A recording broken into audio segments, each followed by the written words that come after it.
Assalomu alaykum, hurmatli bugungi tadbirimiz matbuot anjumani qatnashchilari. Hammangizni albatta bugungi tadbirimizga xush kelibsizlar deymiz. Oz bo'lsa ham, lekin o'ylaymanki bugungi uchrashuvimiz savol-javoblarga, nimalarga boy bo'ladi. Albatta hali ko'pgina hamkasblarga yetib kelishmagan, ular yetib kelishadi, xudo xolasa. Barchangizni fursatdan foydalanib o'tgan bo'lsa ham mustaqilligimizning 30 yillik to'yi munosabati bilan tabriklayman. Albatta hammalaringizga shu vatan ravnaqi yo'lida qilayotgan mehnatlaringizda ijodiy barkamollik tilayman. O'ylaymanki, agar prezidentimiz ta'biri bilan aytganda, biz bir bo'lsak, bir-birimiz bilan do'st tutinib ish qilsak, ish olib borsak, albatta o'ylaymanki, barcha ko'zlagan niyatlarimizga yetamiz va yana bir marta sizlarni xush kelibsizlar deymiz va fursatdan foydalanib hozir birinchi so'zni bevosita tumanimiz hokimi Said Bahrom Said Musayevga beramiz. Marhamat. Matbuot anjumanini tashkil qilishdan maqsadim avvalambor mana matbuotchilar kim? Ommaviy axborot vositalari, blogerlar degan savolga bu matbuot ommaviy axborot vositalari xalqni bilan davlatni o'rtasidagi ko'prik. Avvalambor hammalaringni shu eng aziz, eng boray bayram bilan chin qalbimdan tabriklayman. Va sizlarga sihat salomatchilik, oilaviy baxt va kelgusi ishlaringizda zafarlar tilayman. Mana mendan ko'ra hammalar bilasizlar shu kasb tanlaganda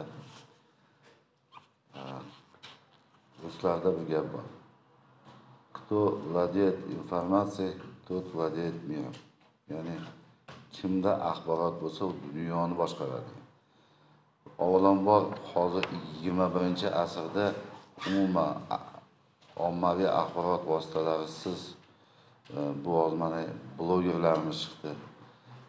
Matbuot, ommaviy axborot vositalari bularsiz umuman jamiyatni hayot tasavvur qilmaydi.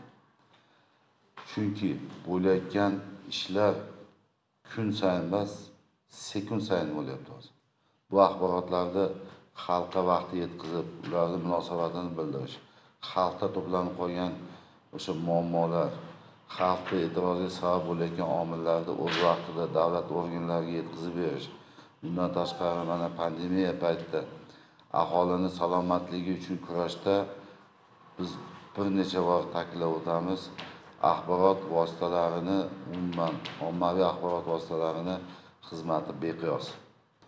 Chunki mana birgina 2020-yilda o'zida sizlarga suyangan holatda So'x tumanida amalga oshirilgan ishlar pandemiyaga qarshi kurashda temir intizom bilan bir yoqadan bosh chiqarib, xalqqa to'g'ri tushuntirish olib borganligi uchun bu pandemiya karantin vaqtida So'x tumani kam hajmdagi talafot bilan chiqdi. Agar vaqtida shu axborot vositalarini xalqqa yetkazib bermaganda, xalqga mana yurtboshimiz tomonidan bu balo bilan kurashdagi tizimni yetkazib, ulardan amalga oshib bevosita uxlamasdan mana yo'l eslasalaring har bitta mahallaga shlagbaum qo'yishni boshladik.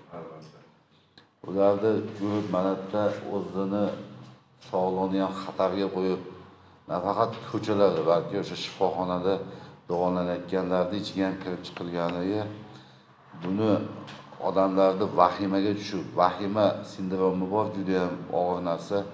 Birinchi kundagi agar 2020-yilda o'sha 15-martdan keyin mana 17-martlarda agar eslasangiz, magazinlarga, oziq-ovqat magazinlariga odamlar vahimada kelib qo'liga tushgan narsani olish boshladi. Lekin shunday og'ir paytlarda matbuot, ommaviy axborot vositalari labbay deb ko'makka kirib, odamlarga to'g'ri tushuntirish, ularni xotirjamlikka chaqirish, vahimadan qochish bo'yicha amalga oshirilgan juda ham keng hajmli ishlar natijasida fuqarolarimiz bu narsani anglab yetdi va biz yurtboshimiz ta'kidlagandek yonimizda yurgan bu balo bilan ham yashash, ham ishlashga o'rganib, mana kam nimada o'tdik. Mana hozirgi kunda ham bu balo yonimizda yuribdi. Mana emlash bizda ketyapti. Vaksinatsiya ishlari hozir mana ozgina qoldi. Buni tugatamiz va hozirgi kunda 54 ta bemorimiz uy sharoitida davolanyapti. Ahvollari stabilniy. 4tasi nimada Rishton tumanida davolanyapti. Qolgani uy sharoitida hech qanaqa nimasiz, belgilarsiz davolanib yotibdi. Shuning uchun shunday mashaqqatli kunlarda axborotni vaqtida to'g'ri axborotlar xuruji deganda hamma tushunadi o'zi. Har xil axborot bor.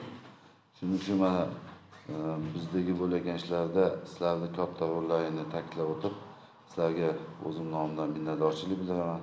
Sizlarga sog'lik, salomatchilik, mana mustaqilligimizni mustahkamlashdagi juda katta harakatlaring, mehnatlaringni mana xalqimiz biladi, qadrlaydi.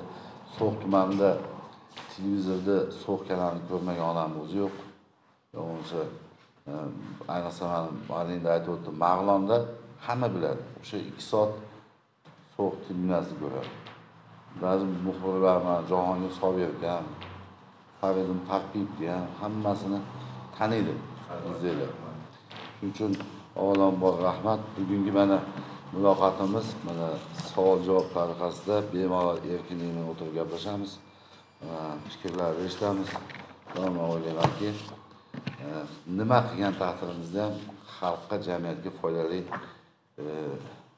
bir to'xtamga kelamiz o'ylayman. Rahmat. Muhtaram hokim, mana davlatimiz rahbari tomonidan shu chiqarilgan qaror, So'x tumanini ijtimoiy iqtisodiy rivojlantirishi bo'yicha chiqargan qaror mana tumanimizda asta-sekin amalga oshirilib kelyapti. Albatta biz buni o'zingiz ta'kidlamoqchi shu efirga uzatib boryapmiz. Lekin nima uchun shu tumanimizda qurilayotgan shu aerodrom va yana bitta-ikkita obyektlar sal kechib qolyapti. Endi bilamiz, mana hozir o'zingiz ta'kidlab o'tdingiz, pandemiya bor, boshqa bor. Viloyat rahbari So'x tumaniga tashrif chog'larida shu aerodrom bilan tanishgan paytda shu fikrni aytgan. Shu aerodromni quramiz, mustaqillikni topshiramiz deb. Endi mana shu sal kechib qolganida sababiga izoh bersangiz. Rahmat. To'g'ri ta'kidlab o'tdingiz. Mana hozirgi kunda kechikayotgan obyektlarimizdan bittasi kichik aviatsiyaga mo'ljallangan aerodrom qurilishida mana hozir asfalt ishlari bo'lyapti, lekin juda ham murakkab qurilish bo'lganligi uchun mana bir necha marotaba o'zingiz ham shohid bo'ldingiz. O'shda aerodromni yopilganda mutaxassislar kelib turib, talabga javob ekspertlar kelib turib bo'lmagandan keyin ikkinchi marotaba, hozir uchinchi marotaba mana endi yo'lga tushib oldik. Men o'ylaymanki 15-sentyabrgacha aerodromni bitkazamiz. Xudo xolasa. Endi batta o'ziga yarasha mana birgina asfalt masalasida maxsus asfalt ketishini inobatga olib turib, viloyatimiz markazidan mana bir marta qariyb 60 tonna asfaltni olib kelganimizda mana olib kelguncha u sovib qoldi. Keyin biz majbur bo'ldik. Bu o'zimizni yangidan tashkil qilingan asfalt zavodimizga butun mutaxassislarni olib kelib, mana hozir o'zimizda chiqarib, uzluksiz o'zimizda bosilyapti bu narsa. Endi bu murakkab qurilish deb aytdim. Shuning uchun men o'ylaymanki, mana 15-gacha o'zi mana boshlab oldik. Endi nima deydi? Arava yurishni boshladi endi. Shuning uchun bu masalada men o'ylayman 15-gacha mukammal qilib topshiramiz. Endi qurilishi sal cho'zilayotgan obyektlarda bittasi mana suv tortish, 108 milliard qiymatga ega bo'lgan 274 kilometr masofada So'xda aholisini to'liq ichimlik suvi bilan ta'minlash maqsadida yangi avlod firmasi tomonidan ishlar olib borilyapti. Hozirgi kunda 5 ta hududda Lemburda, Sarikandani tugatib hozir nimaga o'tish, Lembursatda, Chashmada, Obishsoyda ishlar amalga oshirilyapti. Endi bu amalga oshirilayotgan ishlarda hozir 4 ta joyda suv inshootlari qurilishi bo'lyapti, mana yakunlashadi. Sarkandaga suv chiqdi. Lekin shu ishlarimizda kichik oqsoqlik bor. Shuning uchun bu masalada biz mutaxassislar yetishmovchilik bo'ldi, ochiqni aytganda. Mutaxassislarni Farg'ona viloyatidan, Namangandan va boshqa Toshkentdan ham hozir taklif qildik. Ular kelib, hozir 200 ta ishchini nimadan olib keltirib, hozir ishlar ketyapti. Uchun buni ham nimasi o'zi muddati bor. Muddatigacha buni yil yakunigacha buni sifatli qilib bizga topshirish kerak. 2 yilga mo'ljallangan proyekt bu. Hop, keyingi mana birinchi maktabda ta'mirlash ishlari oqsayapti. Mana biz buni prokuratura tomonidan ham hozir nazorat tartibida o'rganilyapti. Bu tenderda yutib olgan. Mablag' bilan bog'liq problema bor edi, uni hal qilib berdik. Endi mana ishchilar soni talabga javob bermaydi. Kecha kirganimizda shu yerda kamida 100 ta odam ishlaydigan joyda 15 ta odam ishlayapti. Buni endi kuchaytiramiz, tegishli nimaga aytdik.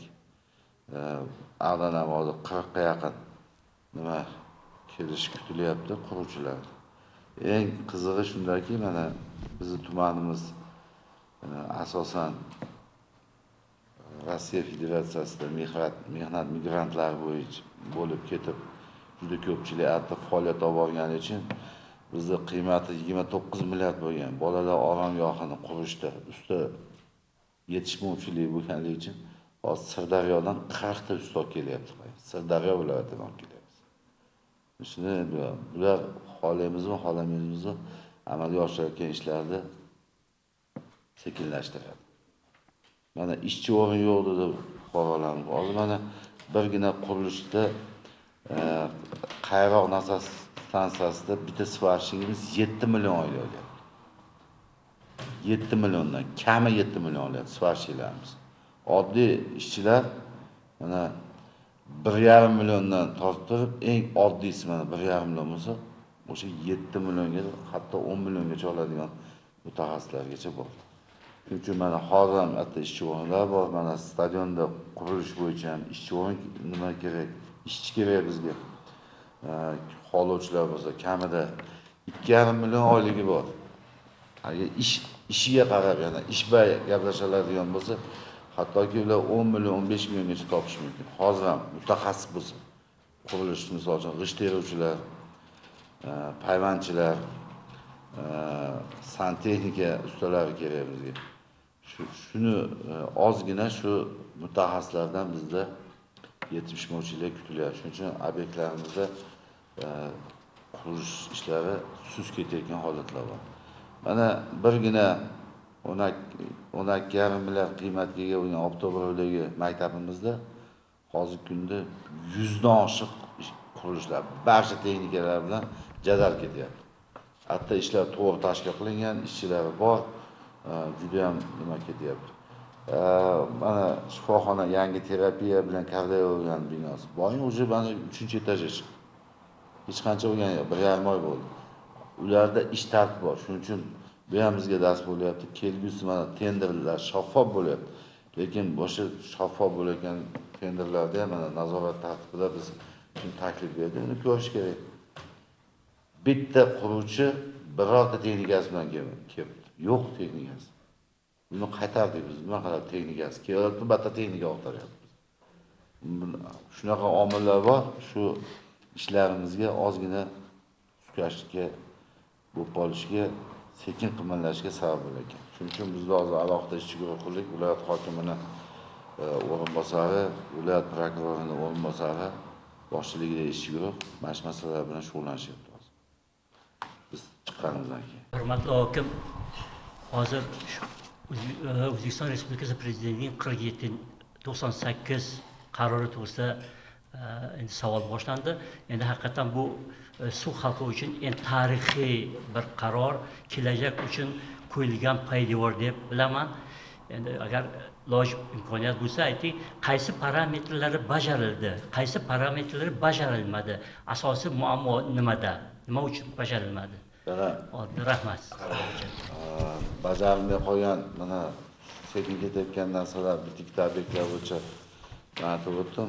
Endi hozirgi kunda bajarilmagan 45-50% ga yetgan, mana misol uchun suv ichimlik suvida. Buni endi yil yakunigacha bordi, lekin jadallashtirishga sust ketyapti, ochiqini aytishim. Bu ketayotgani shu mana endi hozir o'sha 200 ta ishchisi bilan kelib hozir ketyapti. Keyin loyihalarga qo'shimcha loyihalarni qo'shdik, sababi kirmay qolgan ko'chalar bor. Ularni ham qo'shdik. 11 ta loyihachi keldi bu bo'yicha. Shuning uchun ketyapti. Bajarilganlarimiz juda ko'p. Bajarilganlar to'g'risida biz gapirib vaqt o'tkazmaymiz, sababi u o'zimiz yutuq. Lekin bajarilmaganlar bo'yicha nima qilsak, mana yo'l bo'yicha. Endi mana yo'lda 2021-yilda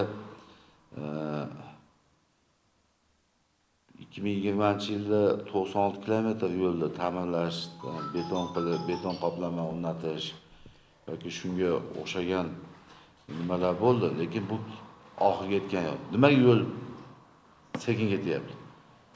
Elektrda bizda 1250 ta stalba o'rnatishimiz kerak. Bitta stalbani 25 donadan stalba kelyapti. Bir haftada misol uchun 50 ta keladigan bo'lsa, bu o'zimizni stalbalarni mana qildik, lekin standartga javob bermadi. Bu sohada mana hozir elektr bo'yicha biz rasmiy nimani berdik ularga. Hozir mana obod qishloqni yakunlagandan keyin nimalarga chiqadi bular. Obod qishloqdagi dastur bo'yicha ikkita mahallamizda deyarli tugadi ularning ishi. Shuning uchun mana elektrda bizning masalamiz hozir 75% da qotib qolgan. 25% eng og'ir nimalari bor. Suvda hozir aytganimdek, suvda qiladigan ishimiz ko'p, ichimlik suvida. Bularda asosiy sabab mana 108 milliard puldan hozirgi kunda 20 milliard o'zlashtirilgan suv bo'yicha.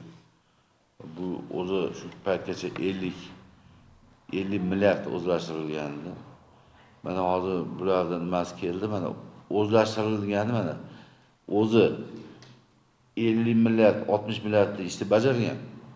Lekin uni o'zingiz bor, hisoboti bor, uni topshirishi bor. Uni vaqtida uni agar topshirib anaqalarini qilib bermaydigan bo'lsa, unga keyingi pul o'tishi qiyinlashadi. Chunki biz analiz qilib nima pul tushmayotgan. Bular o'zini qilgan, bajargan ob'yomini nima qilib bermagan. O'sha hisobotini bermagan vaqtida shuni oqibatida hozir bularga pul tushishi nima bo'lgan. Lekin mana hozir endi topshirishdi. Hozir 30 milliard pul tushyapti yana bularga qo'shimcha. Va bular shu bilan ishni boshqaradi. Lekin vazirni o'zi ham nazoratda turibdi suv, ichimlik suvi bo'yicha. Sababi bu tanqidga uchragan ichimlik suvi 29% bizda ichimlik suvi bo'lgan. Mana hozir viloyat bo'yicha shuncha suvimiz bo'lsa ham ichimlik suvi kirmagan uchun oxirgi o'rinda turamiz. Ichimlik suvlarini yetkazib berish uchun aholi. Shuning uchun bu mashina bizni oqsog'ligimiz bor. Mana yo'lda aytib o'tdim, yo'lda bizda hozir yo'lda o'zida demak 2021-yilda 170 kilometr yo'l, 20 kilometr piyoda yo'llari mo'ljallangan. Lekin mana bizda pandemiya mana bilasizlar boshqa mana nimalar bo'lib qoldi. Mana shu bilan bog'liq bo'lgan, mablag' bilan bog'liq bo'lgan narsalar bo'lib qoldi. Endi bularda ham 3 ta zavodimiz endi ishga tushdi. Mana 1,5 oy bo'ldi. Bittasi 1,5 oy oldin ishga tushdi, mana ikkitasi endi mana 15 kundan beri ishni boshladi. Bular ham endi hozir chora-tadbirlar rejasini qilgan. Aeroportni tugatishimiz bilan hozir ichki yo'llar ketyapti, lekin yetarli darajada emas. O'sha shu texnika bilan agar biz aeroportni tugatib o'tadigan bo'lsak, biz oktyabrda 20-gacha ichki yo'llarni qurish imkoniyatimiz bor. Undan keyin biz kech bo'ladi. Shuning uchun bu masalamiz qo'yganmiz. Yo'lda shu narsa ketyapti. Keyingi masala gaz masalasida siz mana o'tgan safar ham nima berdingiz? Gaz masalasida qo'yilgan o'sha 3 ta mahalla bo'yicha biz G'aznov bilan 4-mahalla bo'yicha biz ko'rdik, nimani yozib berdik. Mutaxassislar kelishgan 6-dan keyin. O'sha nimadan keladi, yana ko'radi, o'zlarining anaqasini qiladi. Xo'p, endi yana eng og'ir bizni qiynayotgan narsalardan bittasi mana hozirgi kunda sekin mana hozir qariyb 60% ishi bajarilgan Sharqobodni ko'prigi. Oldingi suv kelish oqibatida buni ozgina yangi qurilayotgan ko'prikka ziyon yetdi. Buni hozir bartaraf qilib, ko'prikni men o'ylaymanki, mana shu oyda, sentyabr oyida oxiriga yetkazib biz buni topshiramiz. Qolgan masalalarda sug'orish tizimida, sela trassalarimizda masalalar bor. Quduqlarda 12 ta tik qudug'imiz qo'ylanishi kerak. Mablag'i kech o'tdi, hozir mana endi mablag' o'tdi. Aksariyat biz quduqni qo'ylab bo'lganmiz. Qolgan mablag'lar bilan endi nasos o'rnatish va qo'shimcha o'sha inshootlarni nima qilishga ketadi. Mana shu doim aholini birinchi savoli bizda ichimlik suvi, sug'orish suvi, elektr, gaz, yo'l. Qolgan nimalarimizda endi mana ijtimoiy obyektlarda, boshqalarda bular oktyabr oxirida 1-noyabrgacha topshirish belgilangan obyektlarimiz bor. Bu birinchi maktab hali aytganimdek, suzga tekkanmiz prokuraturaga, viloyat prokuraturasi shug'ullanyapti bilan. Stadionimiz dastur qaror bo'yicha bo'lagan. Bu hozirgi kunda 90-95% ga bo'lish kerak edi. Hozir 40% ga endi bajarildi. Bular mutasaddi nimalar javobgar shaxslar hozirgi kunda javob beradi, lekin baribir buni qildiramiz. Plus yana bizda shu kungacha topshirilishi kerak bo'lgan bitta obyektimiz yuqumli kasalliklar shifoxonasi binosi. Bu bino 100% qurilib bo'lgan. Mana shu 2 kun yoki 3 kun ichida uni rasmiy topshiramiz. Endi bitta yana nimada suz qolayotgan, dastur bo'yicha suz qolayotgan bitta nimamiz bor. Bu Sebzor mahallasida, Qushyorda Sebzor mahallasida 120 o'ringa mo'ljallangan tikuvchilik, to'quvchilik korporatsiyani tashkil qilish va o'sha yerda 120 ta ayolni ish bilan ta'minlash degan bandi bajarilgan yo'q. Bajarilmayotganligining asosiy sababi mana biz nimani topdik. Hozir tadbirkor topildi. Subsidiya masalasi hal bo'ldi. Kooperatsiyani tashkil qilib berdik. Bitta bankda masala turibdi. Nima? Kredit masalasi. Shu bilan shu ham bajariladi. Bu ham mana shu oktyabrda 15-gacha o'sha biz ishga tushirib, buni 120 ta odamni xudo o'zi ish bilan ta'minlaymiz. Va qolgan ishlar o'zini belgilangan tartibda ketyapti. Belgilangan tartibda. Bizda o'sha kechib ketgan, mana hozir aytdim, aeroportimiz eng qiynayotgan ichimlik suvi, elektr, yo'l. Eng nimasi qolgani vaqtda bo'ladi. Bu yo'lda ham mana bo'lgandan keyin bu masala emas. Hamma texnika bor yo'l bo'yicha. Mana shu 15-gacha buni tugatsak, asfaltni hammasini ichki yo'llarga chiqaramiz. Nimalar? Shag'allashtirish, ichki yo'l, hamma texnika baqa chiqadi. Faqat shu vaqt 15-gacha. Lekin ketyapti. Asfalt ichki yo'llar mana hozir kungacha 4,5 kilometr asfalt yo'li Sharqobod bilan nimada Avtobus mahallasida hozir qildi, hozir yana davom etyapti. Shu bilan birga Demursantda bo'lyapti. Beton yo'li boshlandi.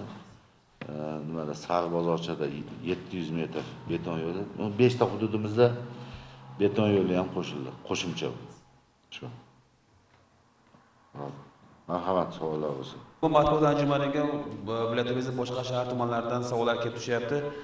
Aka, eshitamiz, gapiravering. Assalomu alaykum, aka, yaxshimisizlar? O'zingiz tanishtiring. Aka, ismim G'ayratjonman aka. Farg'ona shaharidan tadbirkorlik bilan shug'ullanaman aka. Biz So'x tumanida olib borilayotgan ishlarni ko'rib turibmiz aka. Obodonlashtirish jamiki ishlar doim kuzatib turibmiz aka. Avvalo buning uchun rahmat aka. Mana bu hukumatimizga rahmat. Qolaversa aka sizlarga, mana bu hokimiyatingizga, hokim hammaga rahmat aytamiz. Endi aka menda ikki dona savol bor edi aka. Bemalol aytib beravering. O'zimda to'g'ridan-to'g'ri oqish qanoti degan turistik firmam bor aka. O'sha bo'yicha aka men nima bo'yicha shug'ullanaman. Buni respublika bo'yicha aka turizm bo'yicha shug'ullanaman. Endi qarang aka, birinchi masala aeroport masalasi qurilyapti deyildi aka. Qurilyapti. O'sha qachon qurib ishga tushadi? Haqiqatan ham qurilyaptimi? Birinchi savolim shu aka. Rahmat, ikkinchi savolga o'tavering. Xo'p, ikkinchi savol. Turizm bo'yicha menga nima taklif qilishingiz mumkin aka? Assalomu alaykum.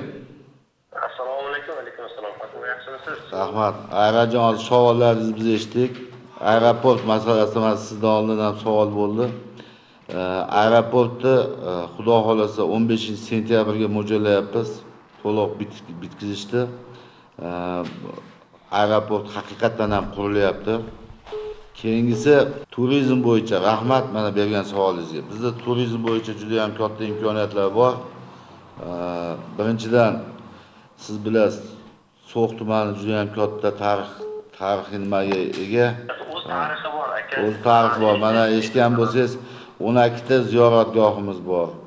Undan tashqari Surati degan joyimiz bor. Hatto Bobur Mirzo kelib 1 yil So'xda yashagan. Juda ham katta bizda imkoniyat bor. Shuning uchun siz bilan biz turizm sohasi bo'yicha alohida bog'lanamiz. Hozir biz ichki turizm bo'yicha mana qo'shimcha ikkita joyda sanatoriyani tashkil qilyapmiz. Dam olgani bemalol dam olib nima qilish kerak. Barcha imkoniyatlar bo'ladi. Siz bilan alohida bog'lanib bu masalani hal qilamiz. Maylimi? Lekin yana birini baqiradi, maylimi? Mayli. Alo. Eshityapman sizni. Xo'p, 15-sentyabrga ochilish marosimi bo'ladimi? Xudo xolasa bo'ladi. Xo'p, ikkinchi masala men aytib so'raganim sababi. Sizni taklif qilamiz. Kutaman, bu juda men uchun juda baxt, xursandchilik bo'ladi. Ikkinchi masalamiz. Xo'p, men aeroport so'raganim sababi bizda turizm bo'yicha bizda doimiy mijozlarimiz bor. Respublika bo'yicha bizda doimiy ro'yxatdan 700 dan ortiq doimiy mijozimiz bor-da. Ularga mana bu Qirg'iziston orqali chegaradan o'tib o'shaning uchun men aeroport masalasini so'raganim sababi shu edi.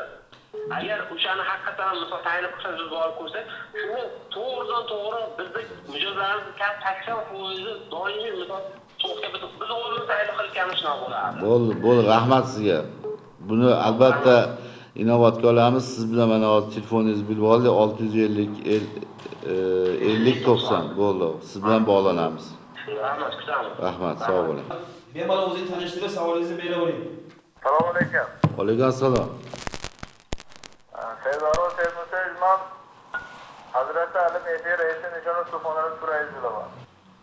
Avgust oyida Hazrati Ali o'tkazilgan sayyor qabulda xabaringiz bitta bir 40 ga yaqin murojaatlar chiqqan. Ulardan Orif va Kafoatxon degan fuqaroyimiz bor edi. Birinchi guruhning, ikkinchi guruh nogironlari. O'shaning nomidan sizga minnatdorchilik birinchidan. Rahmat. Hozir davolanishga borib kelibdi, minnatdor manga kelib shaxsan hokimimizga yetkazing deb nima qilibdi. Ikkinchidan shu Amirxon Mustafo degan maktabgacha ta'lim muassasasi yangi ochilgan xabaringiz bor. O'shani yo'l masalasi. Ta'minlash bo'yicha murojaat chiqardi, o'sha murojaat hal bo'lmabdi. O'shanga bir munosabat bildirsangiz, ikkinchidan shu xalqimizning eng muammosi Prezidentimizning qarorida ko'rsatilgan Hazratlari ma'lum qarorlar yozildi 2022 yillarda kimlik suv bilan to'liq ta'minlash bo'yicha o'shanda Farhojon So'xo rahbari biz bir haftadan keyin ishni boshlaymiz degandi. Ikkinchi kuni ham shunaqa holat bir kelganingizda birloq kelganingiz ertaga boshlayman deganda hali ham boshlangani yo'q. Xabarim bor mana ichimlik suvi bo'yicha. Yaxshi savol berdingiz. Hozir bitta ichimlik suvini aytdik.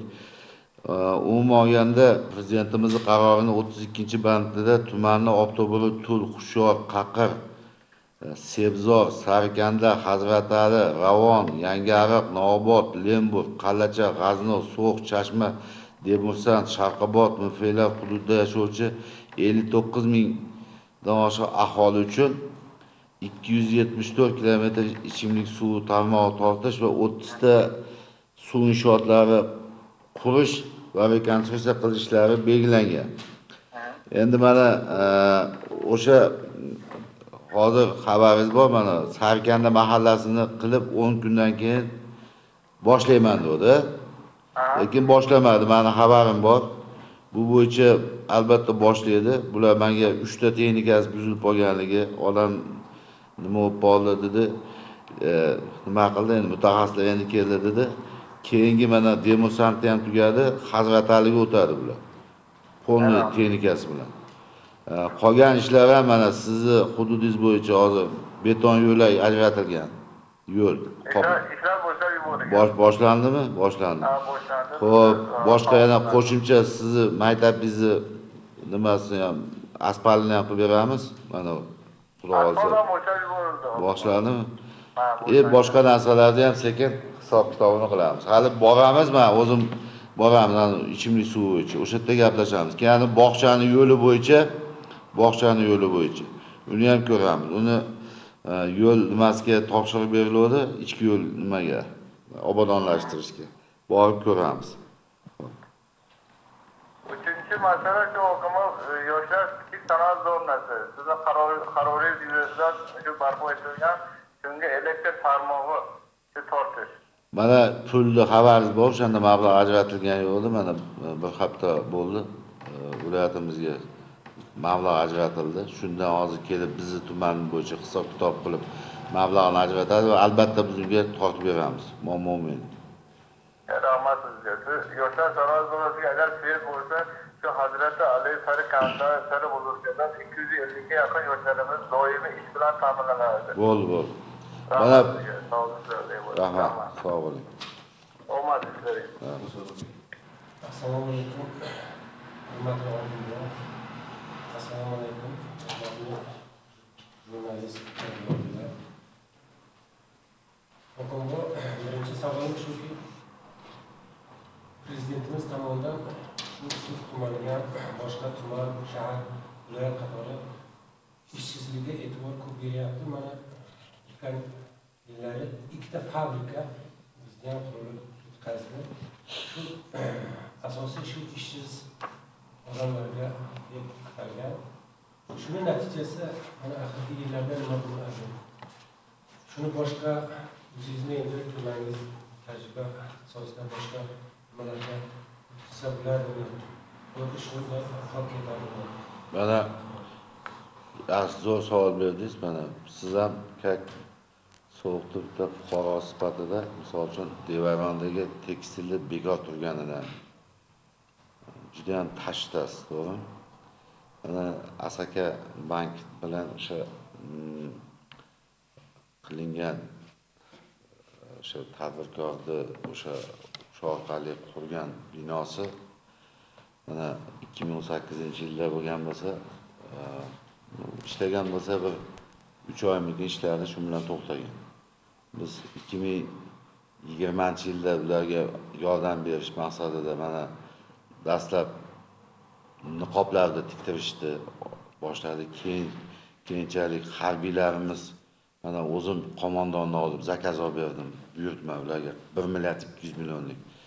Lekin men afsuski tadbirkorimiz tomonidan oson yo'llarda o'ylab berilgan nimani mablag'larni o'sha buyurtmalarni bu yerda emas, balki Farg'onaga olib borib tiktirgan holatlari aniqlangandan keyin biz bu bo'yicha tegishli hujjatlar rasmiylashtirib, hozir buni mana hozir kunda Devayrondagi men sizga bitta nimani aytaman, hozir men sizga qarang.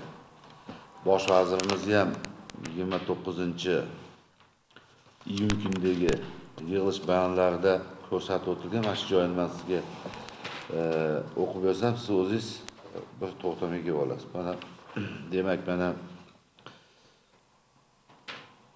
alohida bizni mana Farg'ona viloyati hokimligi bozor Vazirlar Mahkamasining 2021-4-mayda 266 sonli qarorga muvofiq Farg'ona viloyati hokimligi balansiga davlat mulki sifatida balans qiymatida operativ boshqarish huquqi asosida bepul o'tkazib, hozir kunda o'sha mana iyun oyida nima qilyapti? So'x tumani Devaron mahalla fuqarolar hududida joylashgan So'x Capital Tex MCH tikuv fabrikasi viloyatimiz hokimiyati balansiga olib o'tishga muvaffaq bo'ldik.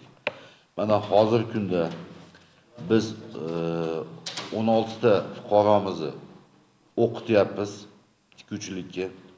Ya'ni nima deydi? Haqiqiy usta tikuvchi, mohir usta bo'ladi. Oldin nima dedi? Master dedi. Ishxonalarda master alohida, rabochisi alohida.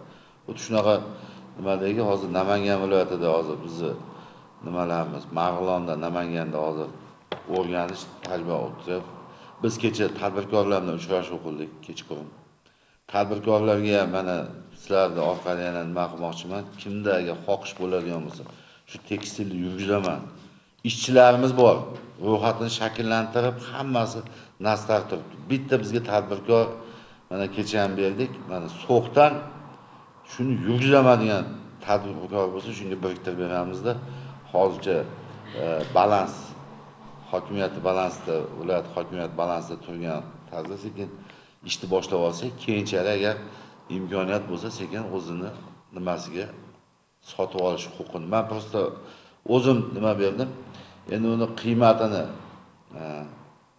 9 milliardgacha deb mana afsan olganim yo'q, lekin men kelgan o'sha yaqinda priyon передачаga topshirish qabul qilishga adam mutaxassislarga men so'radim. Nech pul baholayman buni?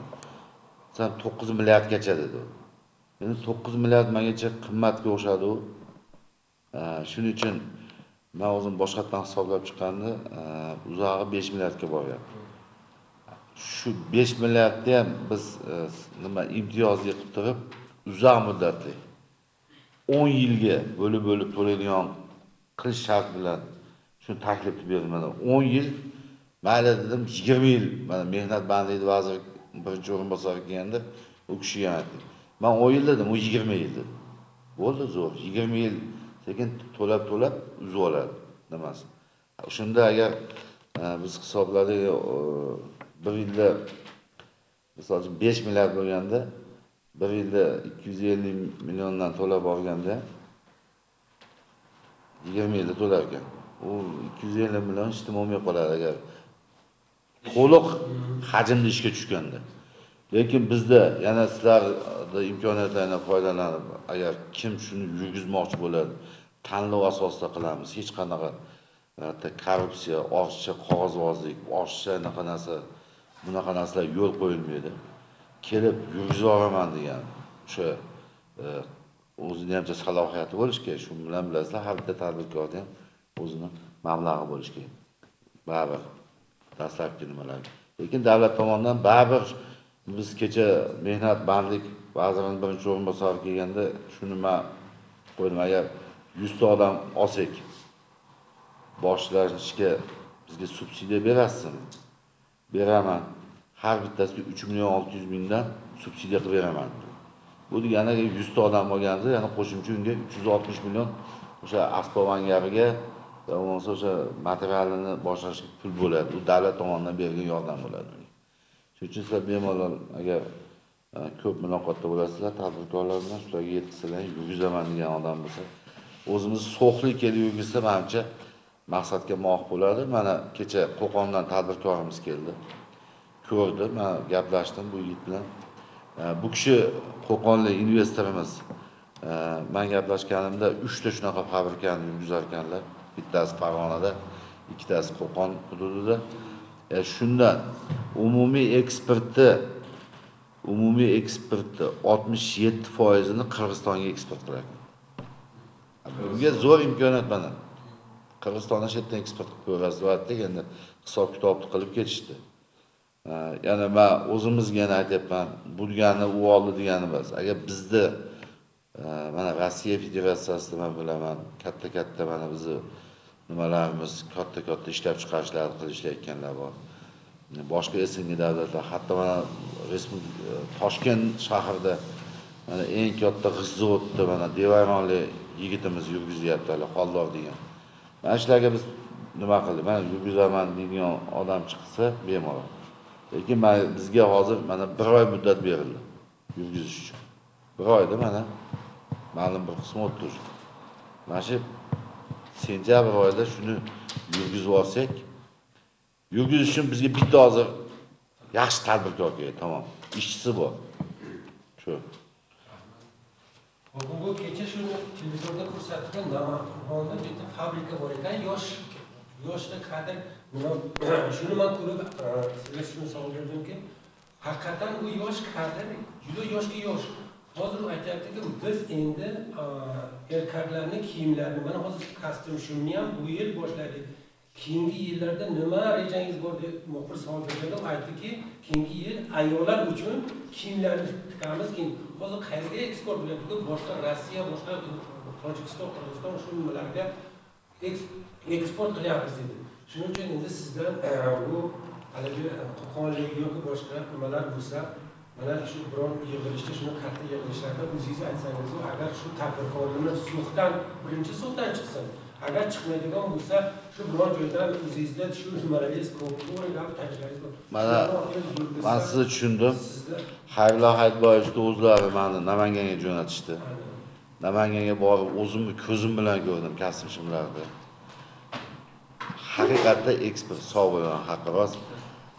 Eksport qilishyapti.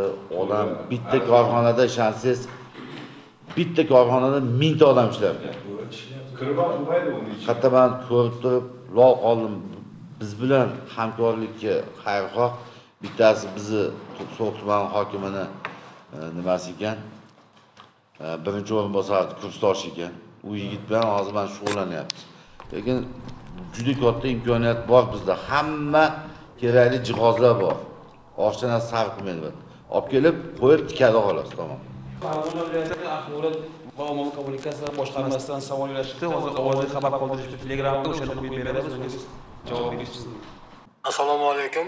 Rahmon Bo'riboy Omonzodaman, viloyat axborot va ommaviy kommunikatsiyalar boshqarmasidan. Hurmatli Said Bahrom aka. So'x tumanida keyingi paytlarda ko'pgina shu ijtimoiy-iqtisodiy yo'nalishlarda ko'pgina ishlar qilinganidan guvoh ko'rib turibmiz. Hozirda Prezidentimizning qarori bo'yicha ko'p ishlar qilindi, lekin yana qilinishi kerak bo'lgan qanday ishlar bor? Qaysi birlari shu qilinayotgan ishlarning qaysi biri sizning nazaringizda eng muhimi va yilning oxirigacha so'xliklarda yana qanaqa bir yaxshi yangiliklar kutyapti? Qanaqa bino va inshootlar qurilyapti shu xalqning farovonligini yaxshilash bo'yicha? Shu haqida gapirib bersangiz. Rahmat. Mana savolni eshitlaring, ijtimoiy obyektlar. Mana eng muhimi ijtimoiy obyektlardan Sarkanda bilan Hazrat Ali o'sha o'rtasida qurilayotgan o'sha nuqsoni bor nogiron bolalarga bolalar bog'chasini bitqizish. Oxirgi yetib buni bolajonlarga topshirish. Biz tumanimizda bu bo'lmagan oldin shuni topshirish bolajonga. Mana yillar davomida buni qiymati 7 milliard. Bolalar bog'chasi o'sha nuqsoni bor, o'sha nogiron bolalarimizga mo'ljallangan maxsus bolalar bog'chasi. Keyingisi mana Xushyor qishlog'idagi Qaqir mahallasi hududida qiymati 4,5 milliard bo'lgan bolalar maktabgacha ta'lim muassasasi qurilishi bo'lyapti. Shuni oxiriga yetkazib topshirsak, mana yillar davomida bu Xushyor mahallasida bunaqa qurilish bo'lmagan. Shuni yetkazish va Xushyor mahallasi yana qiymati 5 milliard ga mo'ljallangan madaniyat uyini bitqizish va shu noyabr oyigacha shuni topshirish meni orzuyim. Xalqqa shuni kutyapti.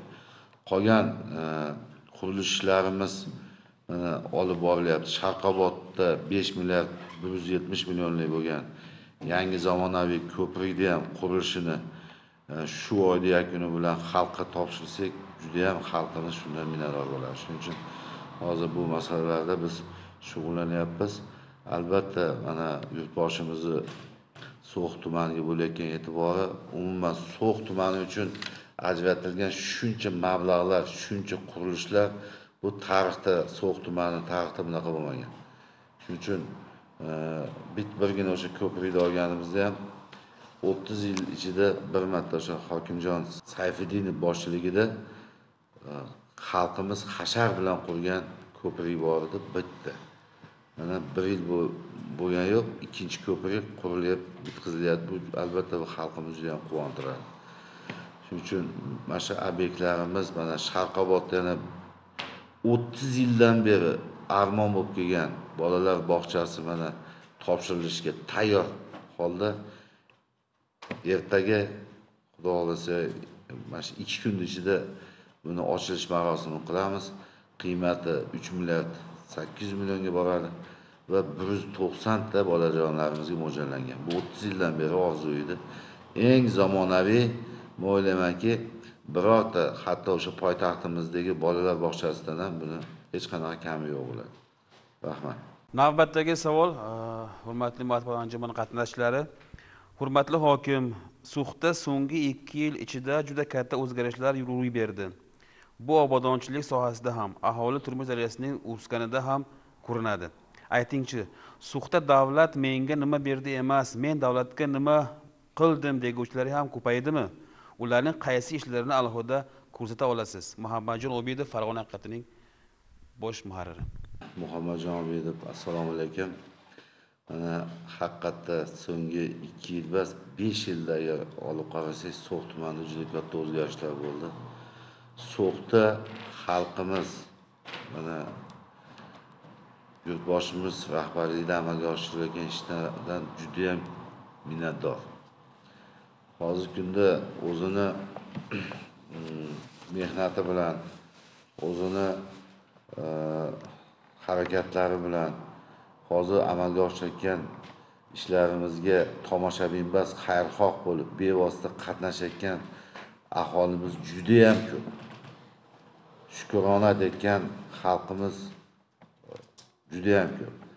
Endi mana men nima berdim davlatga degan davlat, mana rahmat davlatimizga juda ham katta ko'mak, qancha mana Saxovat fondidan qancha ko'maklar, qancha mana ayollar daftari, yoshlar daftari bo'yicha temir daftaridagi fuqarolarimizga berilgan ko'maklar, birgina mana 1401 nafar qiynalgan oilalarimizga 201 gektardan oshiq yerda takroriy ekindan keyin bo'lib berdik. Mana shu yerlarda hozir ekinlar ekib fuqarolarimiz foydalanyapti. Bundan tashqari xabaringiz bor, yoshlar bo'yicha agar to'xtalib o'tadigan bo'lsak, mana bitta misolni aytsak, mana kecha 19 ta bolamizga bayram arafasida 19 ta yoshlarimizga har bittasi bandligini ta'minlash bo'yicha o'sha motokultivatordan tortib o'sha tikuvchilik nimasigacha, mashinasigacha. Bundan tashqari o'sha nima bilan qishloq xo'jaligi sohasida qiziqqan, o'simliklarning himoyasi bilan shug'ullanuvchi bolalarimizga o'sha zamonaviy dori sepish apparatlarigacha berdik. Mana 19 tasi kecha 1-sentyabr kuni topshirdik shuni. Bundan 2 kun oldin 18 tasiga xuddi shunday bo'ladi. Men shu bandligi ta'minlangandan keyin bular albatta shukrona aytyapti. Albatta, mana hozir biz Devayron mahallasida ko'chkilardan tozalash bo'yicha ishlarda mana davom etyapmiz. Bilasiz, 6-avgust, 7-avgust kunlari bo'lgan kuchli jarayon natijasida bizda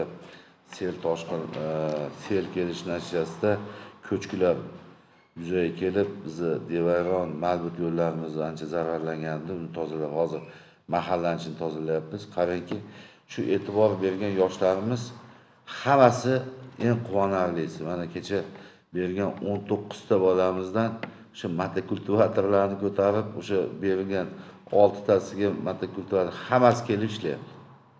Juda ham katta rahmat. Bu ham tomoshabin basligidan olib borilayotgan yurtboshimiz minnatdorchiligini bildiradi. So'x tumani aholisi hech qachon boqimanda bo'lmagan. O'zini mehnati bilan, shijoati bilan sizga eslatib o'tmoqchiman. Hatto o'sha 2-jahon urushida So'x tumani g'alabamizga juda ham katta, kichkina tuman bo'lsa ham juda ham katta hissasini qo'shganligini men sizga eslatib qo'ymoqchiman. Hatto mustaqilligimizni mustahkamlashda ham o'sha Sarosiyo voqealarida men bevosita siz o'zingiz o'sha yerda reportajlarda olib borgansiz. Mana Xayriddin Xolboyev degan mana bizni nimamiz mana o'zini hayotini fido qilgan Batta Teshaboy Odilov, Sovet ittifoqi qahramoni Amirali Saidbekovlar avlod, mana Soljon Olimov Gitlerni bunkerini zabt etib, birinchi bayrog'ida o'sha aviatsiya nimasiga o'rnatgan bizni fuqaromiz. Shularda avlodi, men o'ylaymanki, bular hamma minnatdor, hech kim tomoshabin bo'lib turgani yo'q. Shuning uchun sizga men yana bir siz orqali mana yurtboshimizga kuni kecha sessiyamizda ham shunaqa qaror qabul qilindi. Butun So'x xalqi nomidan hurmatli yurtboshimizni eng aziz va mo'tabar bayramimiz mustaqilligimiz 30 yilligi bilan chin qalbimizdan tabriklaymiz. Yurtboshimizga uzoq umr, sog'lik, salomatchilik va barcha ezgu ishlarda ulkan zafarlar tilab, So'x tumani aholisini chuqur minnatdorchiligini men sizga bildiraman. Siz orqali mana shu yetkazishingizni so'rab qolaman. Rahmat. Muhtaram hokim, mana hozir yoshlar daftaridagi yoshlarga subsidiya asosida mehnat qurollari berilgani haqida gapirib o'tdingiz. Kuni kecha yoshlar daftaridagi yoshlarga haqiqatan ham subsidiya asosida mehnat qurollari berildi. Bu jarayonni So'x TV orqali yoritganimizda ijtimoiy tarmoqlarda ko'p muhokamalarga sabab bo'ldi. Chunki aytishlaricha ular orasida badavlat oilalar farzandlari ham borligi aytilmoqda. Umuman yoshlar daftariga kimlar kiritiladi? Buni kim nazoratga oladi? Shular haqida to'xtalamiz. Endi bunaqa gaplar haqiqatda uzun yo'l gaplar bo'ladi. Bunaqa gap meni o'zimga ham aytishyapti. Mana kecha kuni bir ayolimiz kelib, menga davlat umuman yordam bermayapti dedilar. Umuman menga hech qanaqa yordam bergan yo'q. Men shunday ayol kishi bo'lganliklari uchun familiyatlarni aytmayman, lekin mahallalari Sharqobod. Yuring bo'lib borib kelamiz, bordim. Uylari 2 qavat. 3 tadan mashina. Lekin shuna bo'lsa ham 5 marotaba yordam ko'rsatilgan ekan mahallada. Oxirgisi 1,5 million pul ham bergan. Nimaga bunaqa noshukr? Bunaqasi ham bo'ladi. Yoshlar daftariga mana o'zingiz juda yaxshi bilasiz. Ijtimoiy ko'makka muhtoj bo'lgan. Unga ko'mak berish kerak. Shu bilan yo'lini topib ketadi. O'sha nima tomonidan qiynalib qolgan. O'zini yo'lini topishga biz ko'mak beradigan yoshlarimiz nima qilaylik. Lekin mana oxirgi berilayotgan subsidiyalarda ham yoshlar ittifoqi qanaqa qilyapti? Deputat qo'l qo'yadi. Profilaktika inspektori qo'l qo'yadi. Mahalla raisi qo'l qo'yadi. Shu qo'l qo'yilgandan keyin ro'yxatni shakllantirib olib keladi. Keyin biz sessiyaga qo'yapmiz. Sessiyada mana o'qib eshittiradi. Bular hammasi o'sha mahallani nimasiga kiradi. Lekin bitta men holatni bildim. Bir qizimizga mashina berishibdi yoshlar. Endi bilasiz 30 yoshga, u kishi 31 ga kirgan ekanlar. Shunga berish qo'yib, adashib, shunda ham meni olib kelishdi. Men uni o'zim bo'ynimga oldimda, o'sha o'rniga boshqa o'sha uni qaytarib olmaymiz. Qarang, mana birgina Tul hududida hozirgi kunda 65 ta ayolimiz ishlayapti birinchi sektorda. Bor mana ko'rishlar mumkin. Shularga mana o'zim mana ishlarini ko'rib turib, mana mehnat bandligi vazirligiga murojaat qilganimdan keyin borib turib, qo'shimcha 5 ta mashinani topshirishdi. O'zlarini men guvoh bo'ldim. U ishlab turib, agar boqimanda kayfiyatda bo'lib turib, bilmayapsizki, yana shunaqasi ham bor. Olib turib sotib olgan holati. Lekin shunaqa faktlar aniq bo'ladigan bo'lsa, yoshlar daftarida turmaganlarni bera olmaydi. Ijtimoiy ko'makka muhtoj bo'lgan, sog'lig'i, misol uchun nogironligi bo'lgan yoshlar bunga kiradi, bilasiz. Boquvchisini yo'qotgan yoshlarimiz kiradi. Endi shunda ro'yxat shakllantiriladi. Bu bazada. Bu bazada yeni baza bor. U bazadan chiqmasa unga hech kim beradi, o'zi nima bo'ladi? Bilasiz, nima qilingan.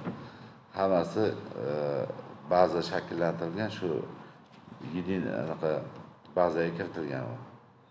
Shuning uchun agar aniq shunaqa noto'g'ri bergan holatlar bo'ladigan bo'lsa, murojaat qilib, qonunda belgilangan tartibda chorasini ko'ramiz. Albatta. Bu qonun ustuvor bo'lishi kerak, jazo muqarrar bo'lishi kerak. Agar qonunni buzdimi, unga javobgarlik albatta bo'lishi kerak. Agar shunaqa soha holat aniq bo'ladigan bo'lsa, marhamat nima qilish mumkin. Lekin men 3-4 marta shunaqa o'zim ham qiziqdim, yuring olib boring meni.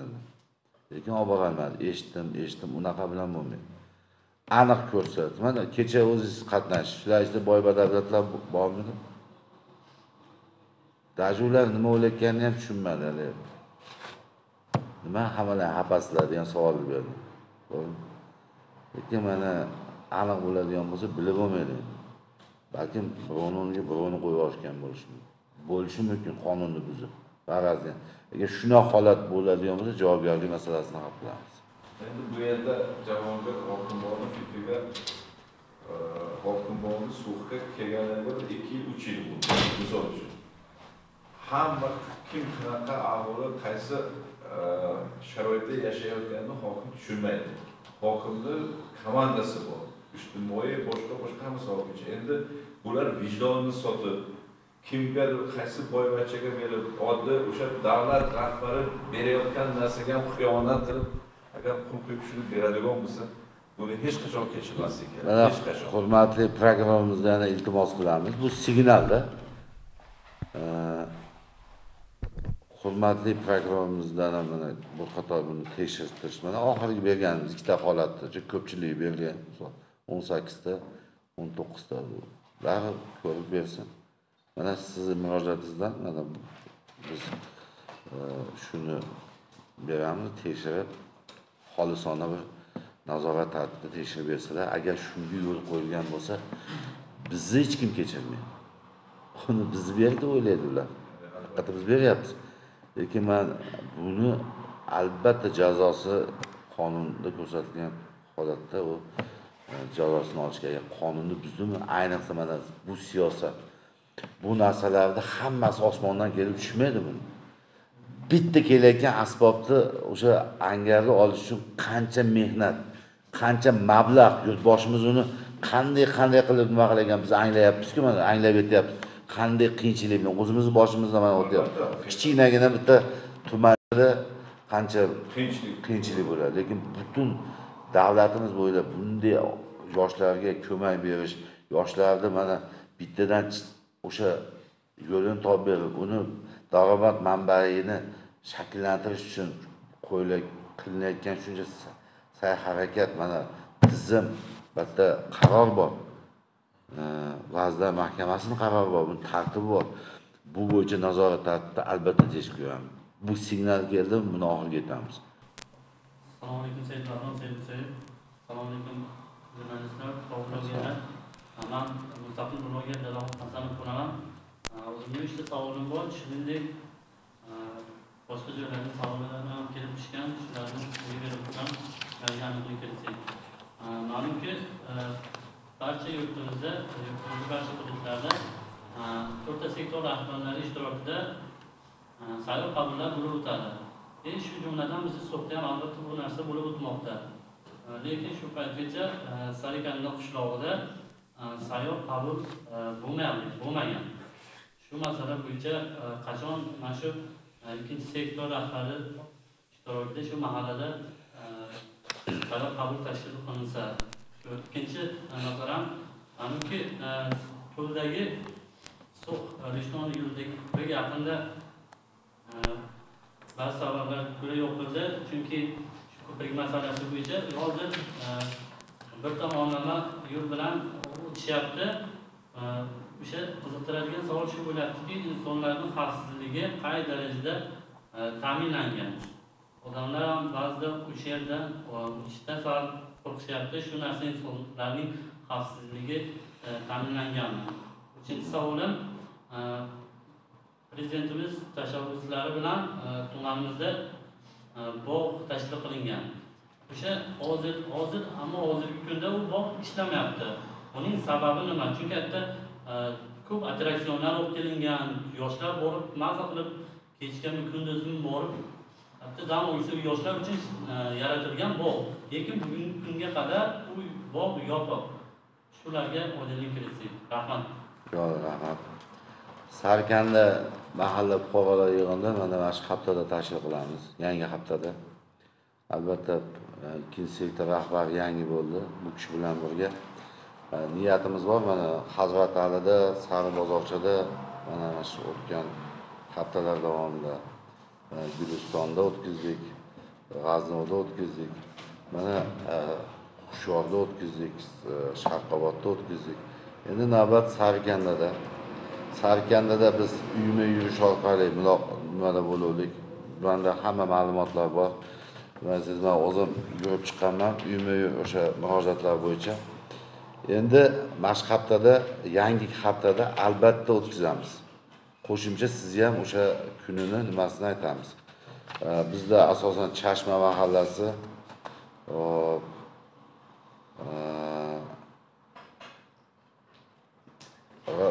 Yangiara mahallasida, G'avon mahallasida, Istiqlol mahallasida hozir rejam bo'yicha mana sayyor qabullar bor. 4 ta sektor bevosita hammasi ishtirok etadigan.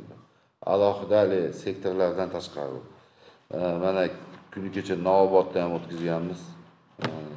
Mana sayyor qabul. Shuning uchun albatta boshqa hafta, yangi haftada reja bo'yicha Sarkandada o'tkazamiz. Endi Tulli ko'prigi suvni katta kelish natijasida demak o'sha nimalarda Tulli ko'prigida cho'kish hosil bo'lgan.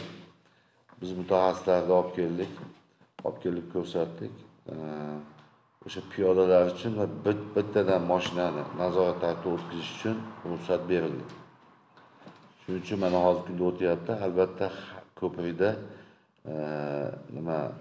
favqulodda vaziyatlar xodimlari nazoratda bo'ladi. Bu turda kunlik o'zgarish mana bir kunda 4 marta ko'radi. O'sha yerda nima bor?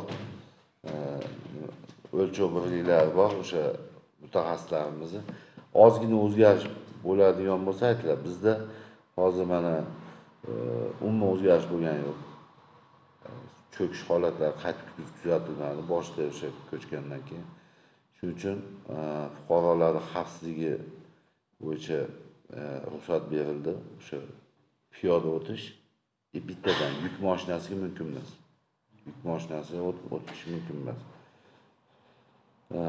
Lekin baribir ta'mirlash bo'yicha loyiha institutidan chaqirdik. Buni ta'mirlash albatta mana suv kamaygandan keyin ta'mirlashlarni boshlaymiz. Mutaxassislar keldi, ikkita joydan tirgak o'rnatish, bo'lmasa qaytadan yangidan qurish. Biz endi agar Lemburg yo'lini Abkan bilan Lemburg o'rtasini ochishga agar ikkita davlat o'sha komissiyalar erishilsa, bu tomonni bekitib albatta nimasini qilamiz. Agar yo'limiz endi ochilmay qolsa, lekin bizga ruxsat berishdi, texnikalarda o'sha yo'ldan olib o'tishga. Ko'prikni qurilish uchun qo'shni mana Qirg'izistondan hech qanaqa bizga nima bo'lgani yo'q. Nafaqat o'zi xayrixoh, o'zi qancha xalqi ham chiqib turib, bo'lmasa biz ham yordam qilaylik, tezroq mana remont qilaylik. Mana yo'limizni ham Qirg'iziston o'sha ichida o'tadigan yo'lni ham o'zlari ta'mirlashni boshlashdi. O'zi nima bo'yicha biz ta'mirlashimiz kerak, lekin Ashqobodda bo'lgan nimada kechaga o'sha berganlarning ma'lumotiga ko'ra, Turkmanistonda uchrashganda Qirg'iziston Respublikasi prezidenti Sadir Japarov shu yo'lni men o'sha o'zbek xalqi uchun men o'zim ta'mirlab beraman degan masalani qo'yishgan ekan. Kecha o'sha Batkenda bo'lgan nimada menga gubernatorlar shunday nima qildi? Men o'ylaymanki, do'stlik rishtalari ikkita davlatni rahbarlari, prezidentlarimizni sa'y-harakati bilan, ayniqsa mana oxirgi 5 yildagi oladigan bo'lsangiz, bunga tan bermaslikning iloji yo'q. Butun qo'shni davlatlar bilan hozirgi kunda do'stlik rishtalari chambarchas bo'ldi. Mana oldingidaqa mana o'zlarimiz ham sezyapmiz, oldin nima bo'ldi?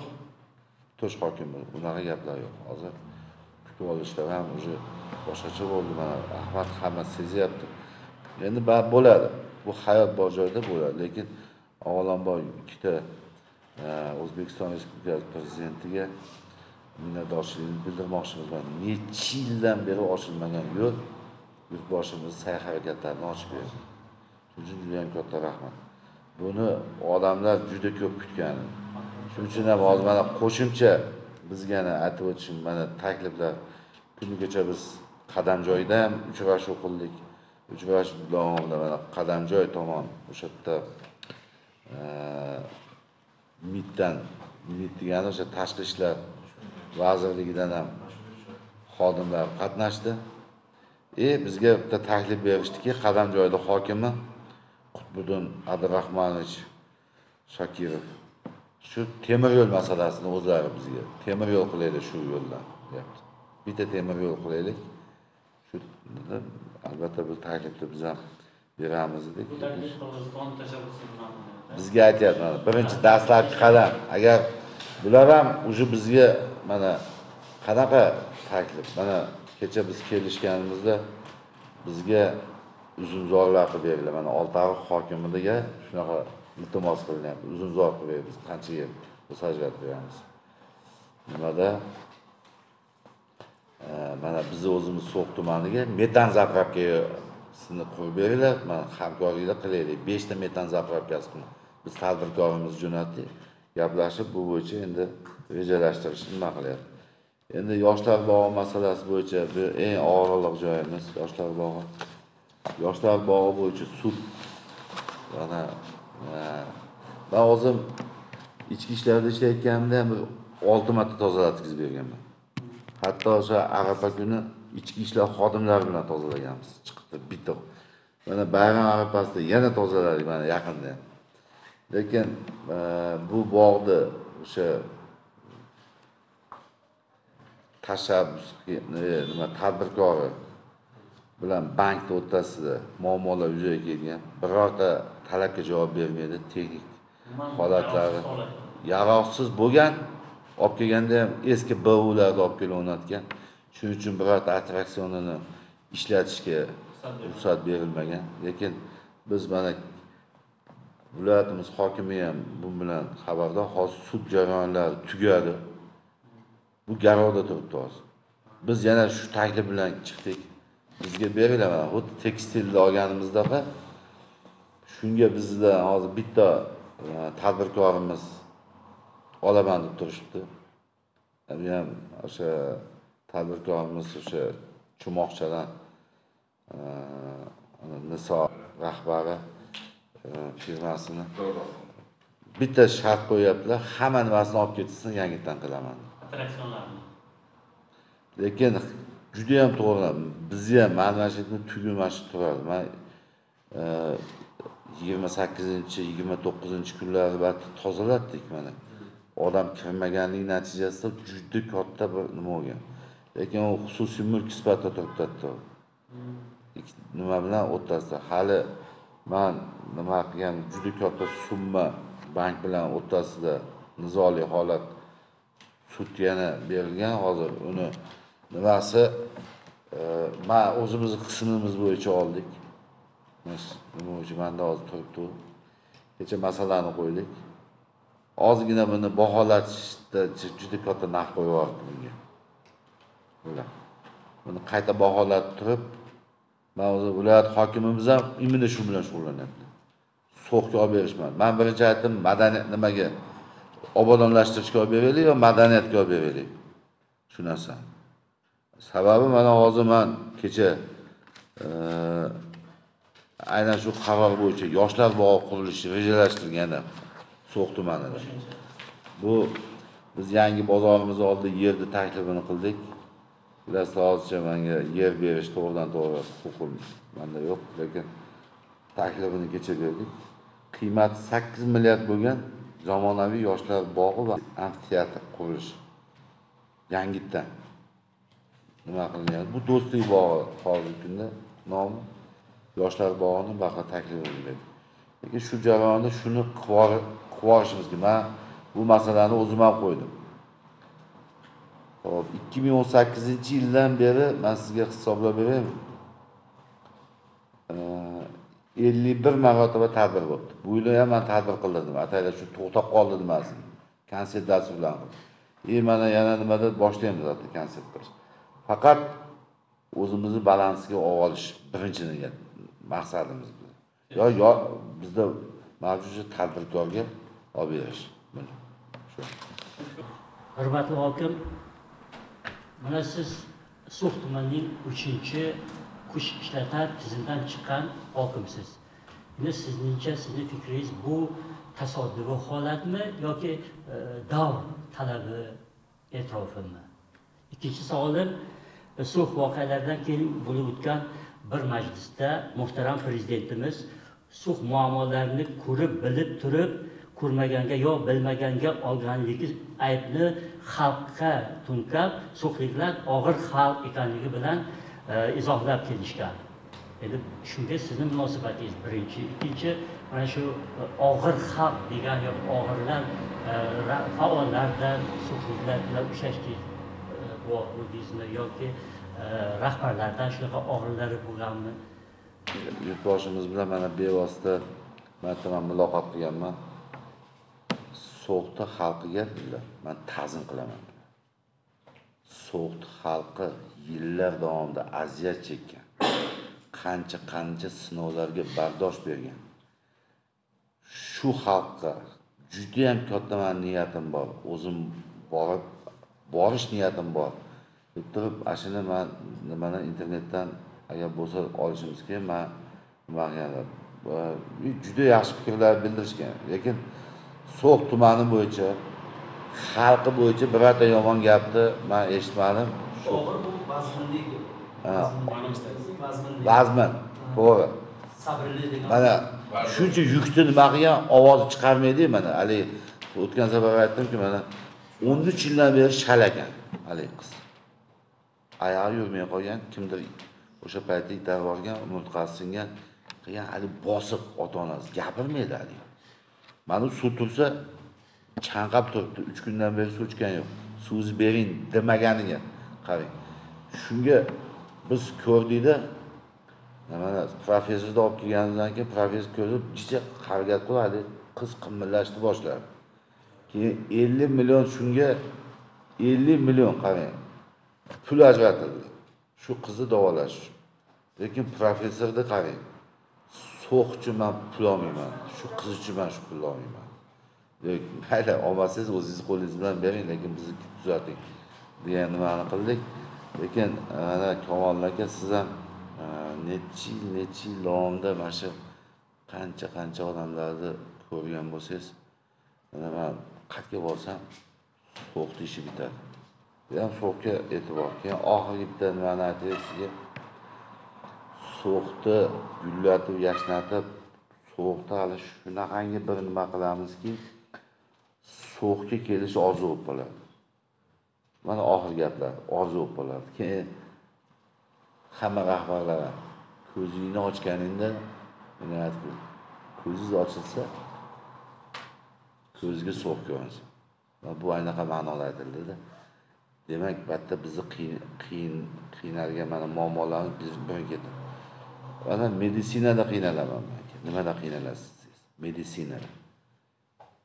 Mana shu nimalarni yo'qligi. Men juda ishtiyoq bilan bularga rahmat Respublika Xalq banki, Respublika Agrobank mana labbayda yordam qilib bizga eng zamonaviy nimalardan olib berishdi.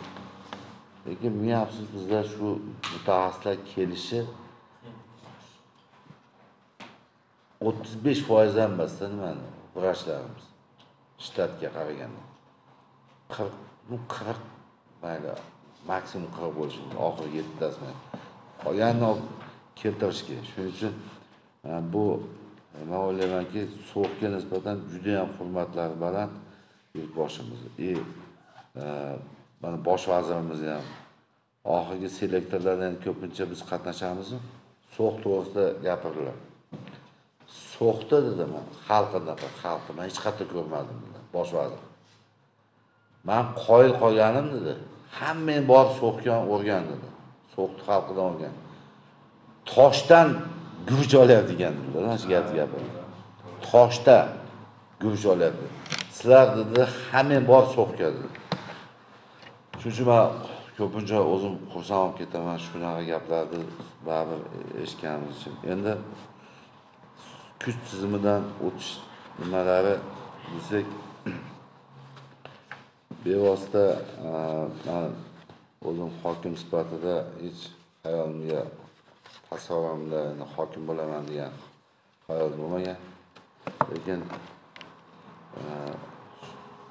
hokim yerda bo'lish taxtida bor ekan, mana bo'ldik. Oldimizda katta mas'uliyat, bilasiz. Hokimda halovati yo'q. Halovat, maishat, mana dam olish, men o'ylaymanki, hali mana mashinada ham men ko'pincha yurmayman, bilasizmi? Mana da bor uyga ketaveramiz. Hali o'sha mashinada yurgani ham loyiq emasmiz. Yangi mashinamiz. Hali oldimizda ish ko'p. Men aytaman, fotoxonaga dam, u g'alati bo'lib qoladi. Bor dam olaverasiz. Mana ishni qiling. Ko'pincha fotoxonani men olishim menga u kishi tayyor nima? Dejurniy chas. Navbatchilik qismi hali yetkazadi-yu, mana toshqinlar yetkazsangiz, tas yetkazadi. Menga shu qulay. Lekin mana qash 2 oy mashinada yurmadik. Mana shu mashinada. Faqat Farg'onaga borib kelamiz. Mana bugun salpal nimaga bordik Devayvanga. Shu odamlar ko'rsa mana chiqib odamlarni o'rgatyapmiz hozir. O'zingiz boshlasangiz hammasi chiqib qiladi. Odamlar chiqib o'sha mana hozir borsangiz, umbarada boshladi. Hamma o'z uyini oqlayotgan, cho'tkalayotgan, kesayotgan, hech kim majburlayotgan yo'q. Ya'ni kuch tizimi deganda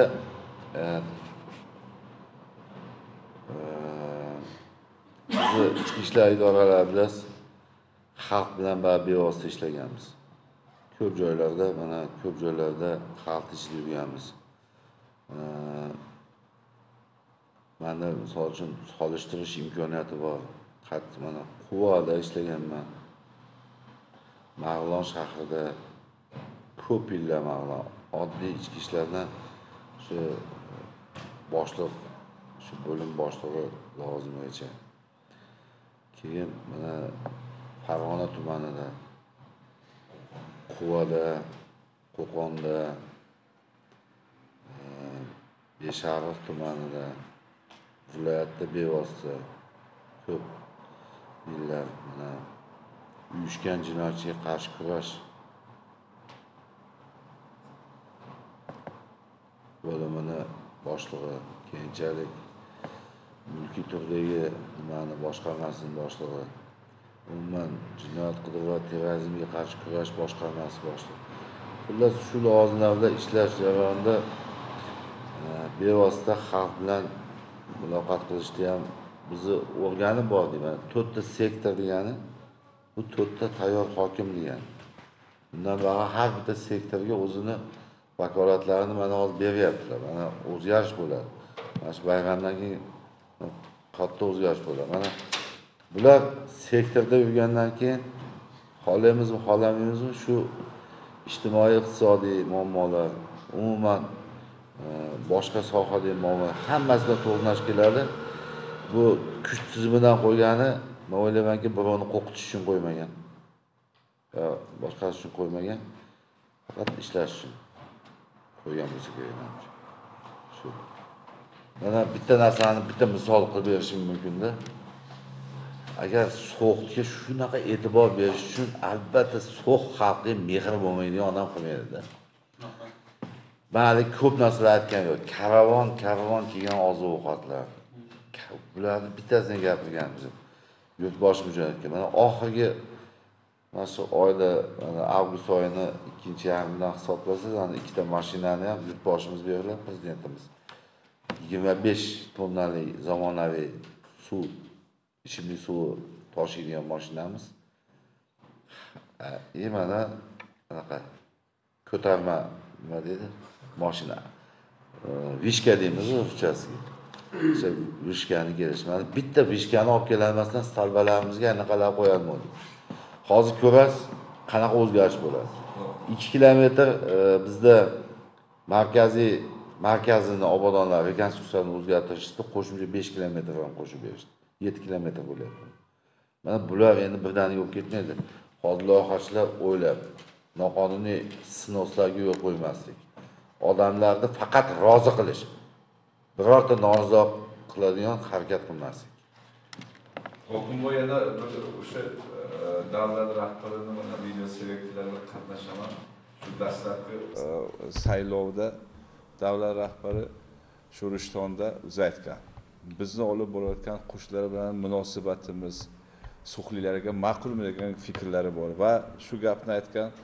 Endi bevosita u o'zlari mana hukumat rahbari bo'lgan, o'zlari aytgan shu 25 yil biz qo'shnilarga devor urib chiqdik. Endi u har bir g'ishtni olish men uchun qancha azob deb aytgan. Haqiqatan da ba'zi sabablarga ko'ra shunaqa holatlar bo'lgan. Suxta tug'ilib, o'sib, katta bo'lib, ayrim ba'zi sabablarga ko'ra ozgina Qirg'izistonda ishlagani uchun fuqarolik pasporti bo'lmasdan qiynalib yurgan mana o'zingiz shohid guvoh, mana 240 dan oshiq fuqaroligi yo'q shaxslar bo'lgan. Mana shularga fuqarolik pasporti berildi. Bular hayotdan, bugungi nimadan mamnun. Lekin bitta narsani mana davlat hukumat rahbari ham suhga tashrif chog'ida aytgan, o'sha Kamoliddin aka og'irligimiz haqida gapirayotganda, shu 25 yil men shu o'zim shunaqa nima qildimki, 25 yil bironta rahbar shu suhga viloyat hokimidan tashqari hech kim kelmagandi haqiqatan. Mana bugun 5 yilda qancha siz aytgan 23 ta vazirni 2-3 marta kelishi, bu albatta Suh tumaniga davlat rahbarini e'tibori deb o'ylasa bo'ladi. Shunaqa emasmi, Sodiq aka? Albatta katta rahmat. Bu uchun biz jurnalistlar ham haligi befarq emasmiz. Davlat rahbaridan, hukumat rahbaridan, albatta biz viloyat rahbaridan minnatdor. Chunki to'g'ri aytyapsiz. Mana Shuhrat Madaviyning haqida ham bevosita gapirish mumkin. Qancha og'ir kunlarda biron kishi kelmagan vaqtda ham shu o'zi qancha qiyinchiliklar bilan kelib, shu ozgina bo'lsa ham haligi vaziyatni ushlab turgan kunlari bo'lgan. Og'ir kunlar boshimizdan o'tgan. Kamoliddin aka ham mana o'zi bizni televideniyega borib shu haligi kanallarga intervyu berganlarni ham bilamiz. Endi 3-kuch tepada borligini ham hamma biladi. Albatta biz jurnalistlar ham mana bloger do'stimiz Kamoliddin aka hammamiz befarqmiz. Biz Xudo xolasa shu berayotgan e'tiborni chiroyli qilib albatta xalqga ham yetkazamiz, davlat rahbariga ham minnatdorchiligimizni biz ham jurnalistlar ham qarab turmasdan aytamiz. Xudo xolasa katta rahmat. Juda katta o'zgarish bo'ldi. Eng asosiy Domlo Begali Boltayev mana Kamoliddin aka bilan biz juda nima qilib turamiz? Bitta fuqarolik pasportini olib, mana 90 nechida, 92 shunday qo'limga olsam, O'zbekiston fuqarosi deb essam u pasportni qo'limga olsam, jon bersam Xudoning oldida roziman degan ko'zlaridan yosh oqqanini biz ko'rdik. Mana tasvirga olib berdik. Mana bugun O'zbekiston sizlarni qanaqa qilib uyga shoshganimiz kasal. Qo'lda pasportni olganmanda ketdinglar. Ko'nglim g'alat bo'lib qoldi. Shu odam armon qilib bo'lmas. Davay minga qo'yib borib turib, bo'lsa endi nima qo'liga berib turib, gapirib, bitta ashlasa shart turunga tushib olgani. Bu masalan bu yerdan chiqarib qo'ygan tomonga. Shularni turibdi. Mana Toshkentga ham borib kelibdilar deb eshitdim. Rahmat. Albatta shunaqa odamlarimiz bor. Mana bugun 100 ga 101 ga kirgan o'sha Domlon Xo'janov. Mana hozir Captiva'da hozir mana kanallarga ko'rishdi. Oq Captiva'da butun so'qda aylantiryapmiz. Shu odam ko'zi bilan juda ham xursand bo'lyapti. U anchadan beri ko'chaga chiqmagan ekanlar. Dom bo'lganini ham ko'rmagan ekan. Ko'ryapsizmi? Shuning uchun men o'ylaymanki, agar e'tibor bo'lmasa, e'tibor qaratilmagan nima qoldi desangiz, maktabga ta'limga bo'lyapti, maktabga bo'lyapti, bansaga bo'lyapti, fuqarolarga bo'lyapti, hokimiyatga bo'lyapti. aeroport bo'lyapti. Nimalar bo'lyapti? Nimaga? Даже mana televideniyani o'ziga qarasangiz ham Damas berdi, remont boshqa. Mana Sodiq aka oldin ishlagan televideniyani efirni pulini to'lash uchun bular maslak bilan qancha odamlardan pul to'lash qancha og'ir nimalar bo'lgan. Endi mana hozir nafaqat So'xda, Vodiga qo'shni davlatlar ko'ryapti-da. Shuni hammasi sarf xarajati raqamli, analog emas, raqamli telekanal So'x. O'sha Vodiga chiqishi hammasi sarf xarajati milliy telekompaniya hisobidan qoplanishi. Bu albatta bizga juda katta haligi ilhom beradi-da. Men bekorga aytmadim. Men agar Xudo xolasa davlat rahbari bilan, hukumat rahbari bilan bir uchrasam, shu So'xga berayotgan e'tiborlarni juda bizni o'zi men bekorgaligini kengashda aytdik-ku, yurtboshimizga rahmat. Mana So'x nomidan bir tabriklab, rahmat aytib, men bittanisiga qoyil qoldimda. Ana o'tgan yil xabaringiz bor. 648 ta fuqaromiz Covid bo'ldi. Shu paytda uzluksiz dori-darmonni yetkazib turib, ikkita professor bansadan chiqmasdan ana uning ichida 2,5-3 oy yotib turdi olar. Kislorodlar keldi, olib keldi. Yo'lda qancha qiyinchilik, qancha dori-darmon keldi. Boshqa bo'ldi. Avvalo shukrona qilish kerak. Men aytaman, boshqa hokim shunday demasa kerak. Hurmatli Qo'shtepa tumani hokimi, eshitaman. Menga 2 tonna kraska yordam qilib jo'natib qo'ying. Xo'p bo'ladi. Nimaga degan savol yo'q. Misol uchun deyapman. Yo'q, mana hozir bugun ham jo'natishdi-da. Bu kraskani nima qilyapti? Endi biz o'sha kraskani grammini ham halol sarf qilishimiz kerak. Lekin men 3 ta mahallaga o'tgan safar mana o'zimni do'stim jo'natdi. Berdim. 3 tonna kraska. 1 kilosi 6,5 ming so'm ekan. 3 tonnasi xolismi, xohlamasmi 20 millionga boradi. Bo'lib berdik mahallalarga. Shu 4 ta mahallaga bo'ldim, shuni chiroyli qilinglar. Kesayda o'ziga shuni sepishibdi. Kraska qani yo'q. Bunaqa bilan ish qilib bo'lmaydi endi. Har bitta narsani olayotganda mashaqqat bilan kelayotgani u mana shu bitta narsani aytib o'tish kerak. Biz o'zimiz bilan qattiq ishlasak, bir chidab har xil narsa bo'ladi, to'siqlar bo'ladi, boshqa bo'ladi. Lekin biz chidab ishlaydigan bo'lsak, keyin uni rohatini ko'ramiz. Mana 3 yil qattiq So'xda ishlashga yana mana 3 yil. Undan keyin 30 yil battaha. Mehmonlarcha 30 yildan keyin islohot qilib yana boshqa qozi bo'ladi. 3 yil. Shuning uchun men o'ylaymanki, mana PCR apparati o'zi narxi 530 million turadi. Hech qaysi boshqa tumanlarda yo'q, bizda bor. Umuman qaysi sohani oladigan bo'lsangiz, hamma joyda ishlar ketyapti. Shuning uchun to'g'ri aytdingiz. Albatta bunga minnatdorchilik, chuqur minnatdorchilikni men o'zim minnatdorman. Mana So'xda deganda mana Qo'qonliklar xayrixoh, Marg'ilon xayrixoh, Farg'ona shahar mana kecha kuni bayram bo'lyapti. So'xga bo'lgan e'tiborda deyapman-da.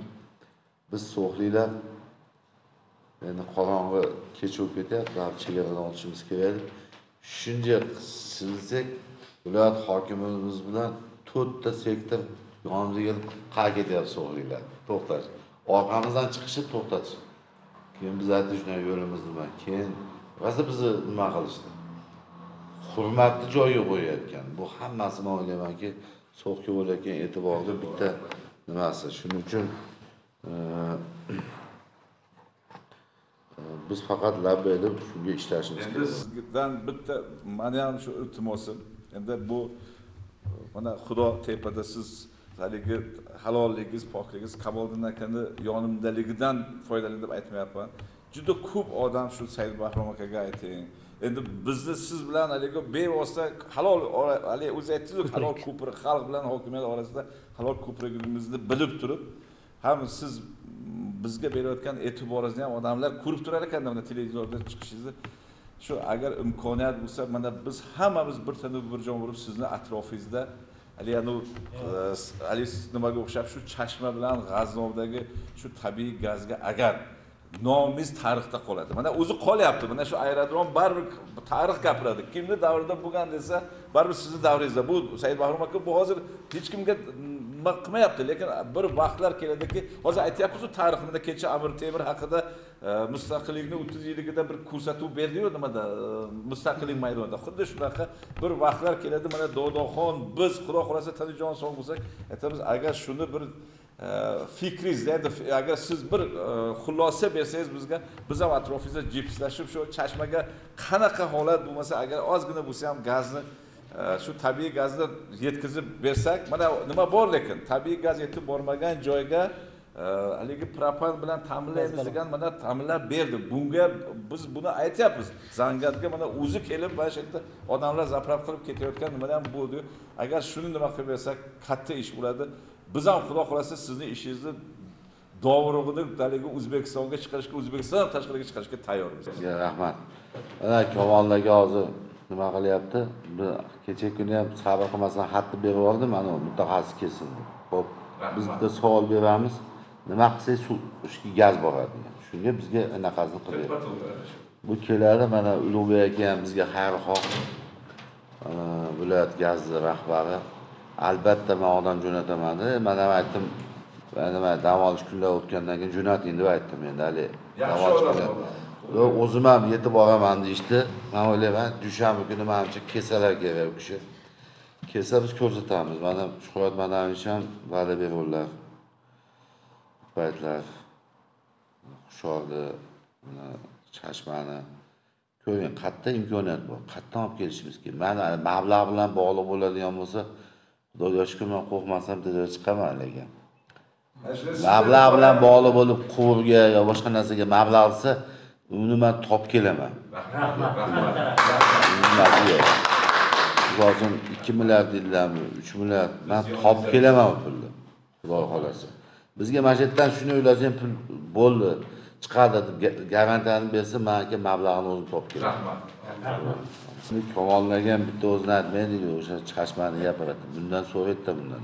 Hali bir shopim pensiya chiqib aytibdi menga. Quvadi ya shopim pensiya chiqqandan keyin.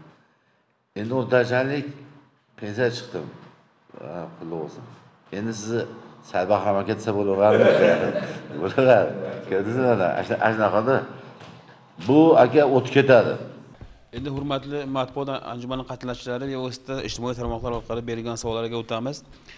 Savol berishibdi jurnalist bloger Sharifa Madrahimovaning savollari. Assalomu alaykum hurmatli hokim. Bizni qachon mehmon qilasiz debdilar. Birinchi savollarning boshlarida. Endi asosiy savolga o'tsak. Suq tumaniga kelib ishlaydigan o'qituvchilar uy-joy bilan ta'minlanadi. Ularga barcha sharoit yaratiladi deyilgan edi. O'tgan 3 yil davomida nechta o'qituvchi boshqa tuman, shaharlar, viloyatlardan kelib ishlayapti? Ularni uy-joy bilan ta'minlash uchun tuman byudjetidan qancha mablag' ajratildi? Bu birinchi savol. Ikkinchi savollari, Suqda qishloq infratuzilmasini yaxshilash loyihasi amalga oshirilishi kerak. Buning uchun mablag'ni Jahon banki ajratgan. Shu loyiha qanday bosqichda? Loyiha doirasida necha qishloq infratuzilmasi yaxshilanadi? Uchinchi oxirgi savollari, nechta maktab tojik tili maktab hisoblanadi? U yerni tamomlagan yoshlar uchun oliy ta'limga kirish muammo bo'lmayaptimi? degan savollarni yo'llabdilar. Assalomu alaykum. Sharifaxon Madrahimova degan savol uchun rahmat. Siz qachon kelsangiz, biz sizni mehmon qilamiz.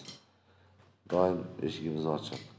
Albatta mana so'qda bo'layotgan o'zgarishlarda o'sha yurtboshimiz ham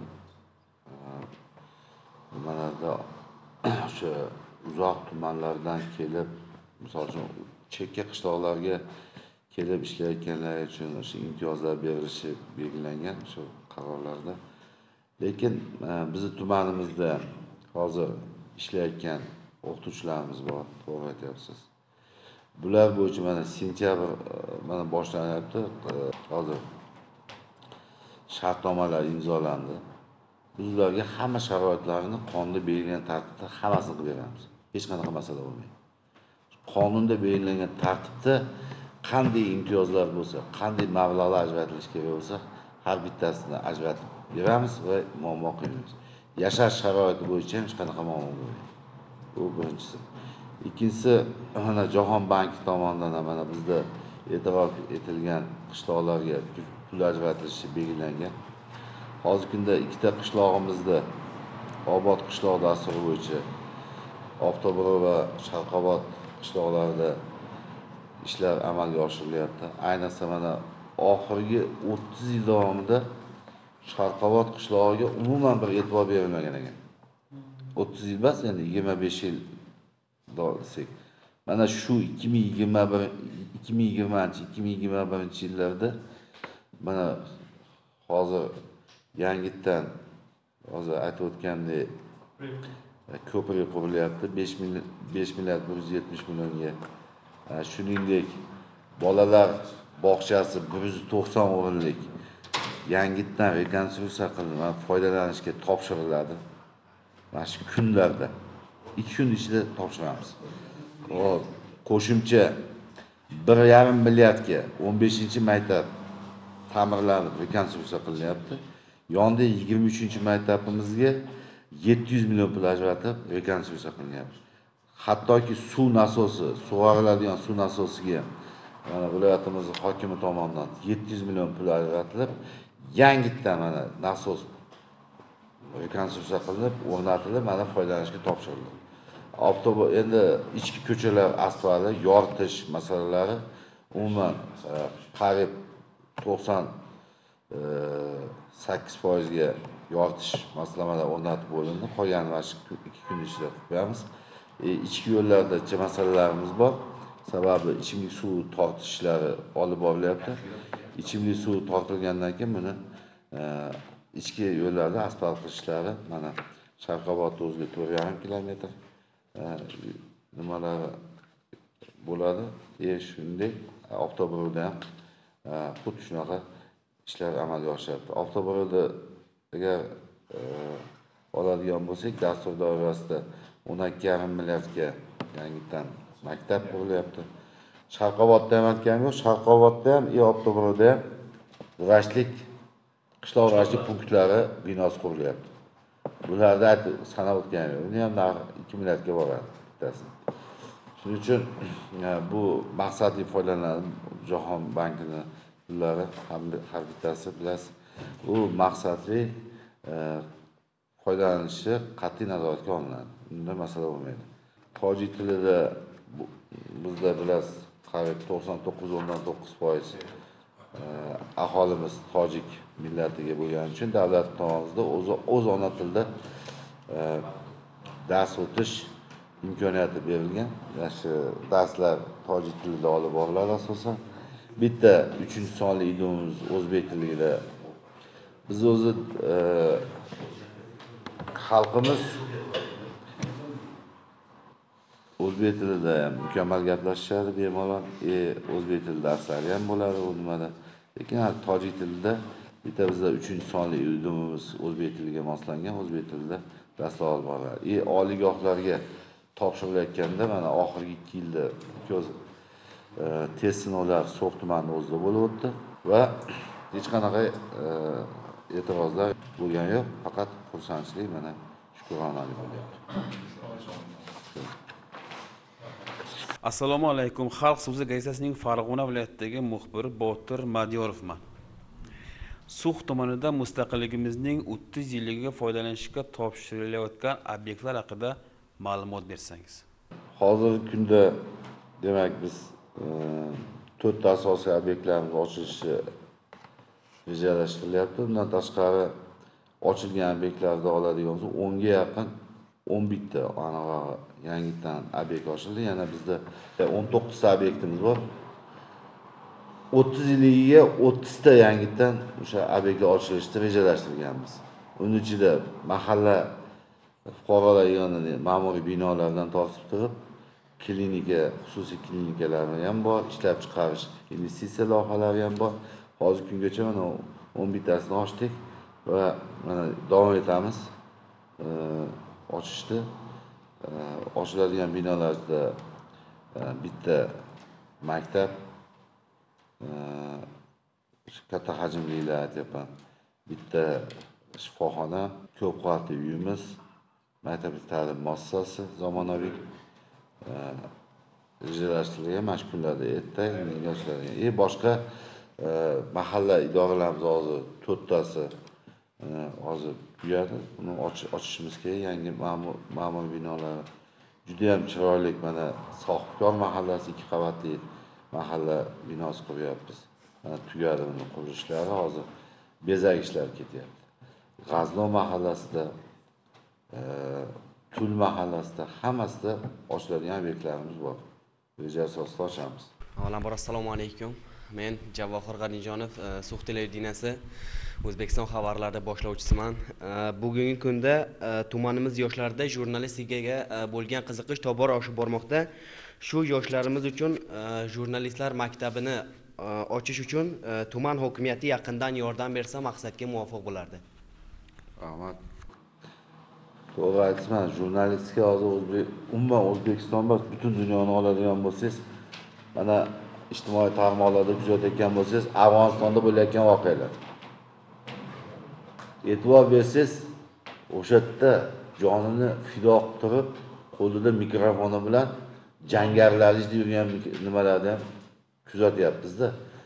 U qatta men o'zim o'yladim. Mana o'sha muxbirni ko'ryapman, o'ylayapman. Bu kechqurun qatta uxlarkan, qana uxlarkan, bu nimani yerkan degan ko'rasiz. Bu kasb nihoyatda sharafli, shu bilan juda ham mana mas'uliyatli, sharafli bu kasbni egalarini yaxshi fikr aytdingiz. Jurnalistlarni dastlabkisini bizdan ochishda bitta nima qilsak bo'ladi. Mana shuni bir loyihasini qilsak, agar pedagogika nimasi kollejimiz borki, pedagogika kolleji. Yoniga bog'cha quryapmiz hozir. Bog'cha, yarmin bog'cha qilyapmiz. Shuni ichida bitta jurnalistika fakultetini qilganimiz juda ham maqsadga muvofiq bo'ladi. Buni taklifini aytamiz albatta. Mana hozir bu kishini men kuzatib boraman gaplarini. Aytaman, shogirdlar yaxshi chiqyapti bizda deyman. Mana qarangda 320 ta boladan prezident maktabiga topshirib turib, shundan 70 ta bolani ikkinchi bosqichini o'tgani so'qda qanaqa iqtidorli bolalar borligini o'sayotganini bildiradi. U 70 ta bolani prezident maktabiga ikkinchi bosqichga o'tgani ochigan menga bir kishi aytdi, 3 ta o'tsa dedi, 900 osmonga chiqdi. 3 ta. 70 tasi o'tdi-yu. Birinchi bosqichda, ikkinchi bosqichga prezident maktabiga bo'ldi mana. Prezident maktabiga mana marta bo'ldi unga ham test sinovdan. Shundan bilib turibmizki, mana bizni bolalarimizni nihoyatda bir iqtidori bor. Endi qolganlarni kamsitmagan holatda aytib o'tishim kerak. Men o'zim ham qoyil qolaman. Mana birgina ayollarimizni Ismoiljon Gilomlarga o'qishga jo'natdik, hunar o'rgatishga. U kishi menga telefon qilib minnatdorchilik bildirdi, aytayaptilar. Saidbahrom aka dedi, so'xda ayollarga men qoyil qoldim dedi. Boshqa viloyatlardan ham kelib bizni 5 oyda o'rganadiganini 1 oyda o'rgandi dedi. Bular iqtidorli ekan dedi. Bular tez o'rgandi. Tabiiy o'zida bor. Ashuni aytdi-da menga. Shuning uchun men ham o'zim ham hayron qolaman, ko'p joylarda mana agar e'tibor bersangiz, ana nima kuni mustaqillik kuni hali bolamiz ko'tarma kran ixtiro qildi, nima ixtiro qildi? Mashina evakuator. Qarang, o'zi mana yosh bola, shunaqa yigitlarimiz bor, biz quvonadigan. Mana ko'p joyda ixtirochilarimiz bor. Tulda bittasi robot kasal. Shu yigit. Menga ko'rsatdi robotni. Robot ashlaydi, o'yinga tushyapti. Kardonda qilgan boshqa qiyinligini o'yinga tushyapti. Og'zim ochildi. Men nimada kombayn yasadi. Qiziq yo'qda. Nimada Sharqobodda krokodil deymiz, pogrozchik yuklaydigan. Eski Moskvich mashinasidan yuklaydigan qildi, ham yuklaydi, ham suradi, ham haydaydi. Traktor yasabdi. Mana shunaqa iqtidorli bolalarimiz bor. Yaxshi nima qilish, bizga shuni nima qilib olamiz, mana shu sizlarga qo'shimcha aytamiz, qattiq qilsak bo'ladi. Buni mana birinchi soat Muhammadjon Obidovga ham chiqamiz. Mana shu yerda mana nimaga Marg'ilon shahrida shoirlar ijodiy markazi bor, hali UIC alohida, Erkin Vohidovga alohida aytadi. UICning o'zining uyida, UICda yashagan joylarida mana hozir o'sha mahallaning nomi UIC mahallaning nomi ham. Oldin odamlar gastronom yurardi, gastronom magazin bo'lardi. Endi UIC, mahallaning nomi ham UIC. Shu mahallaning ichiga kirganimizda shuni mana yurtboshimiz tomonidan joylar ta'mirlandi, zamonaviy nima bo'ldi. O'sha yerdan mingdan oshiq qo'lyozmalar topildi. Xuddi shunaqa bizdan ham. Bas nihoyatda obod bo'lgan, albatta qal'a bo'lgan. Mana shu yerdan asosiy karvon yo'li o'tib Qo'qon xonligi Xitoygacha mana shu yerdan borib, o'sha Demirsan tevasidan ketib o'sha yerda mozor bor. Mozorni tevasidan o'tib o'sha yo'ldan qatnagan. Juda ham katta savdo yo'li bo'lgan bu. Savdo majmuasi. Agar suq degani bozor degan ma'noda ham keladi o'sha. Bozor savdo majmuasi degan. Suq degani gap. O'tirib gaplashadigan, gapga qachon boramiz deydilar-ku. Xuddi shunga o'xshagan. Mana shu namoda buni juda ham tarix, yana boshqa ma'nolari ham bor. Buni mana shu qiziqib bilganlarni aytaman. Shuning uchun jurnalistlarni agar bitta maqsak rayonda bo'lmaydi. Biz mana shuni bir taklifini bersak jurnalistga. Bizdan o'rganadigan narsa ko'p. Biz jurnalistlarimizdan. Keyingi navbatdagi savol ijtimoiy tarmoqlar orqali kelgan Mas'udjon Sulaymonov O'zA rasmiy saytining Farg'ona viloyatidagi muxbiri. Sux tumanida oliy ma'lumotli kadrlar masalasi nihoyatda dolzarb. Bu borada qanday ishlar amalga oshirilmoqda? Bugun qancha mutaxassislar boshqa hududdan kelib ishlayapti? Boshimizni qarori asosida o'sha 500 ta kvotani ajratilganligi ham juda katta so'q uchun ko'mak bo'ldi. O'tgan yil 410 dan nafardan oshiq yoshlarimiz o'qishga qabul qilinadi, o'qishlar ketyapti. Biz ko'p narsalarda xatoliklarga yo'l qo'yganimiz keyinchalik ish jarayonida tushundik. Mana kecha Tiduniya rahbaridan menga nima aytdi? Haqiqatda biror marta birorta oliygohga borib biz so'qliklarda o'qiyotganini hisob-kitobini qilmagan ekanmiz. Mana birinchi qiladigan ishimiz Andijonga boramiz endi. O'zingiz taklifingiz bilan. Andijon tibbiyot masga bilim yurtiga borib, oliygohga borib so'qliklar nafaqat o'sha tibbiyot yonidagi o'sha boshqa birinchi Andijondan boshlaymiz. Qani nechta so'qligimiz o'qiydi. O'zimiz ko'zimiz bilan ko'ramiz. Boshqa qilamiz. Shularni jalb qilish masalasida mana kuni kecha Rossiya Federatsiyasidan mana magistraturani yuridik sohasida bitirgan so'qlik yigitimiz mana keldi bizga. Biz juda quvondik. 7 ta tilda gaplashadi. 7 ta tilda.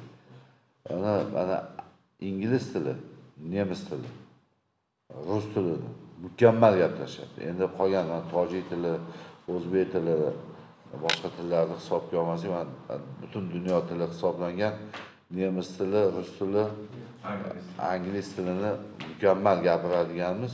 Bu tili ona tilini gapirganlar gapiradi. So'qlik yigit.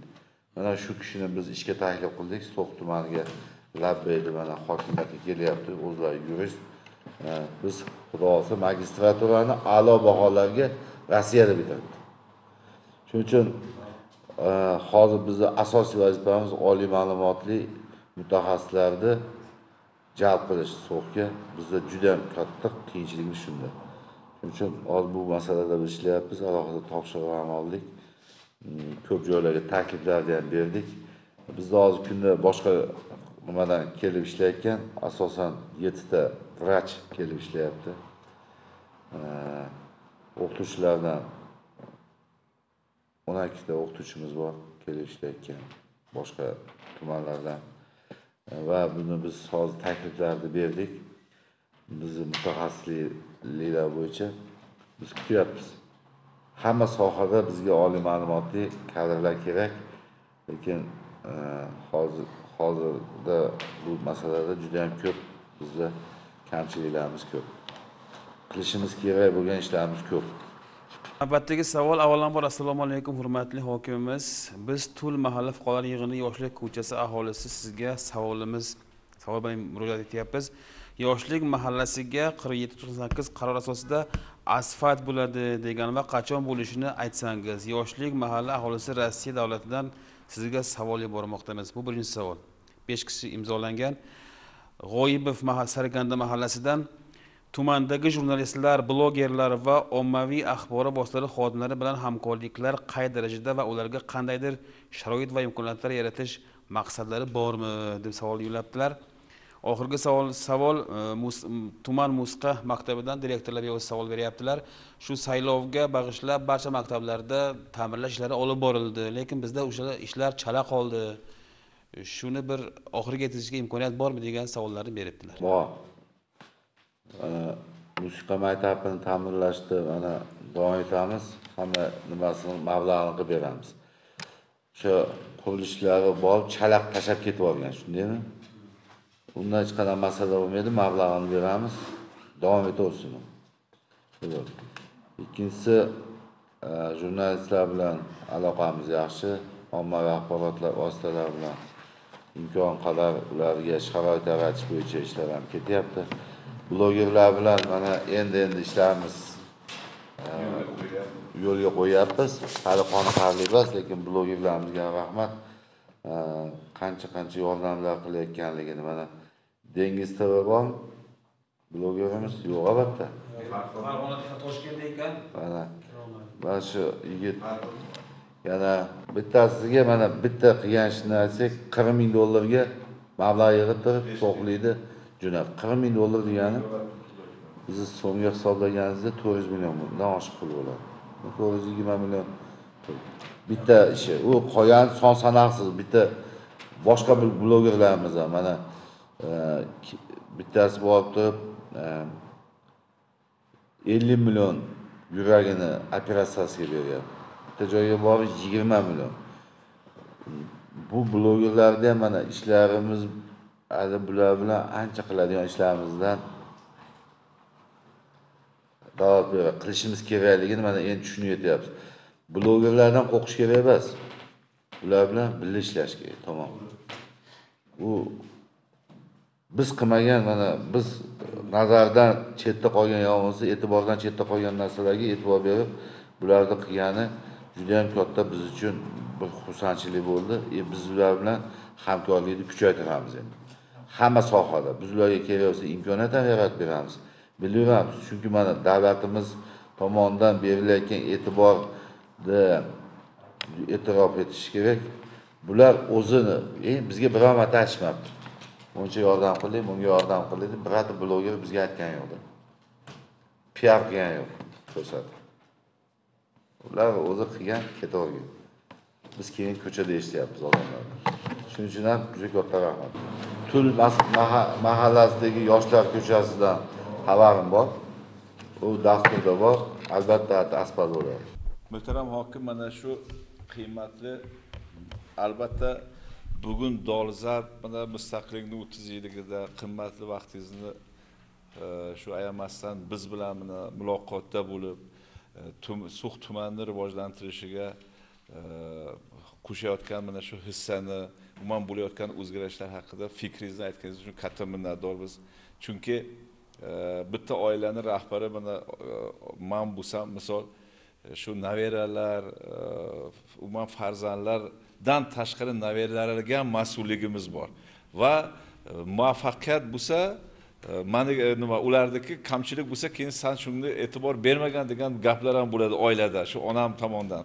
Endi baribir nima bo'lsa ham shu kechalik Bahodir aka aytganday mana mukofotlar, boshqalar haqida gapirildi. Lekin buni agar bunday o'ylab ko'rsak, haqiqatdan da shu atrofingizda shu yurgan bizni ham aybimiz bor. Men o'zim ham aybdor deb bildim. Chunki sizga kirib jurnalist sifatida taklifimni berishim kerak edi.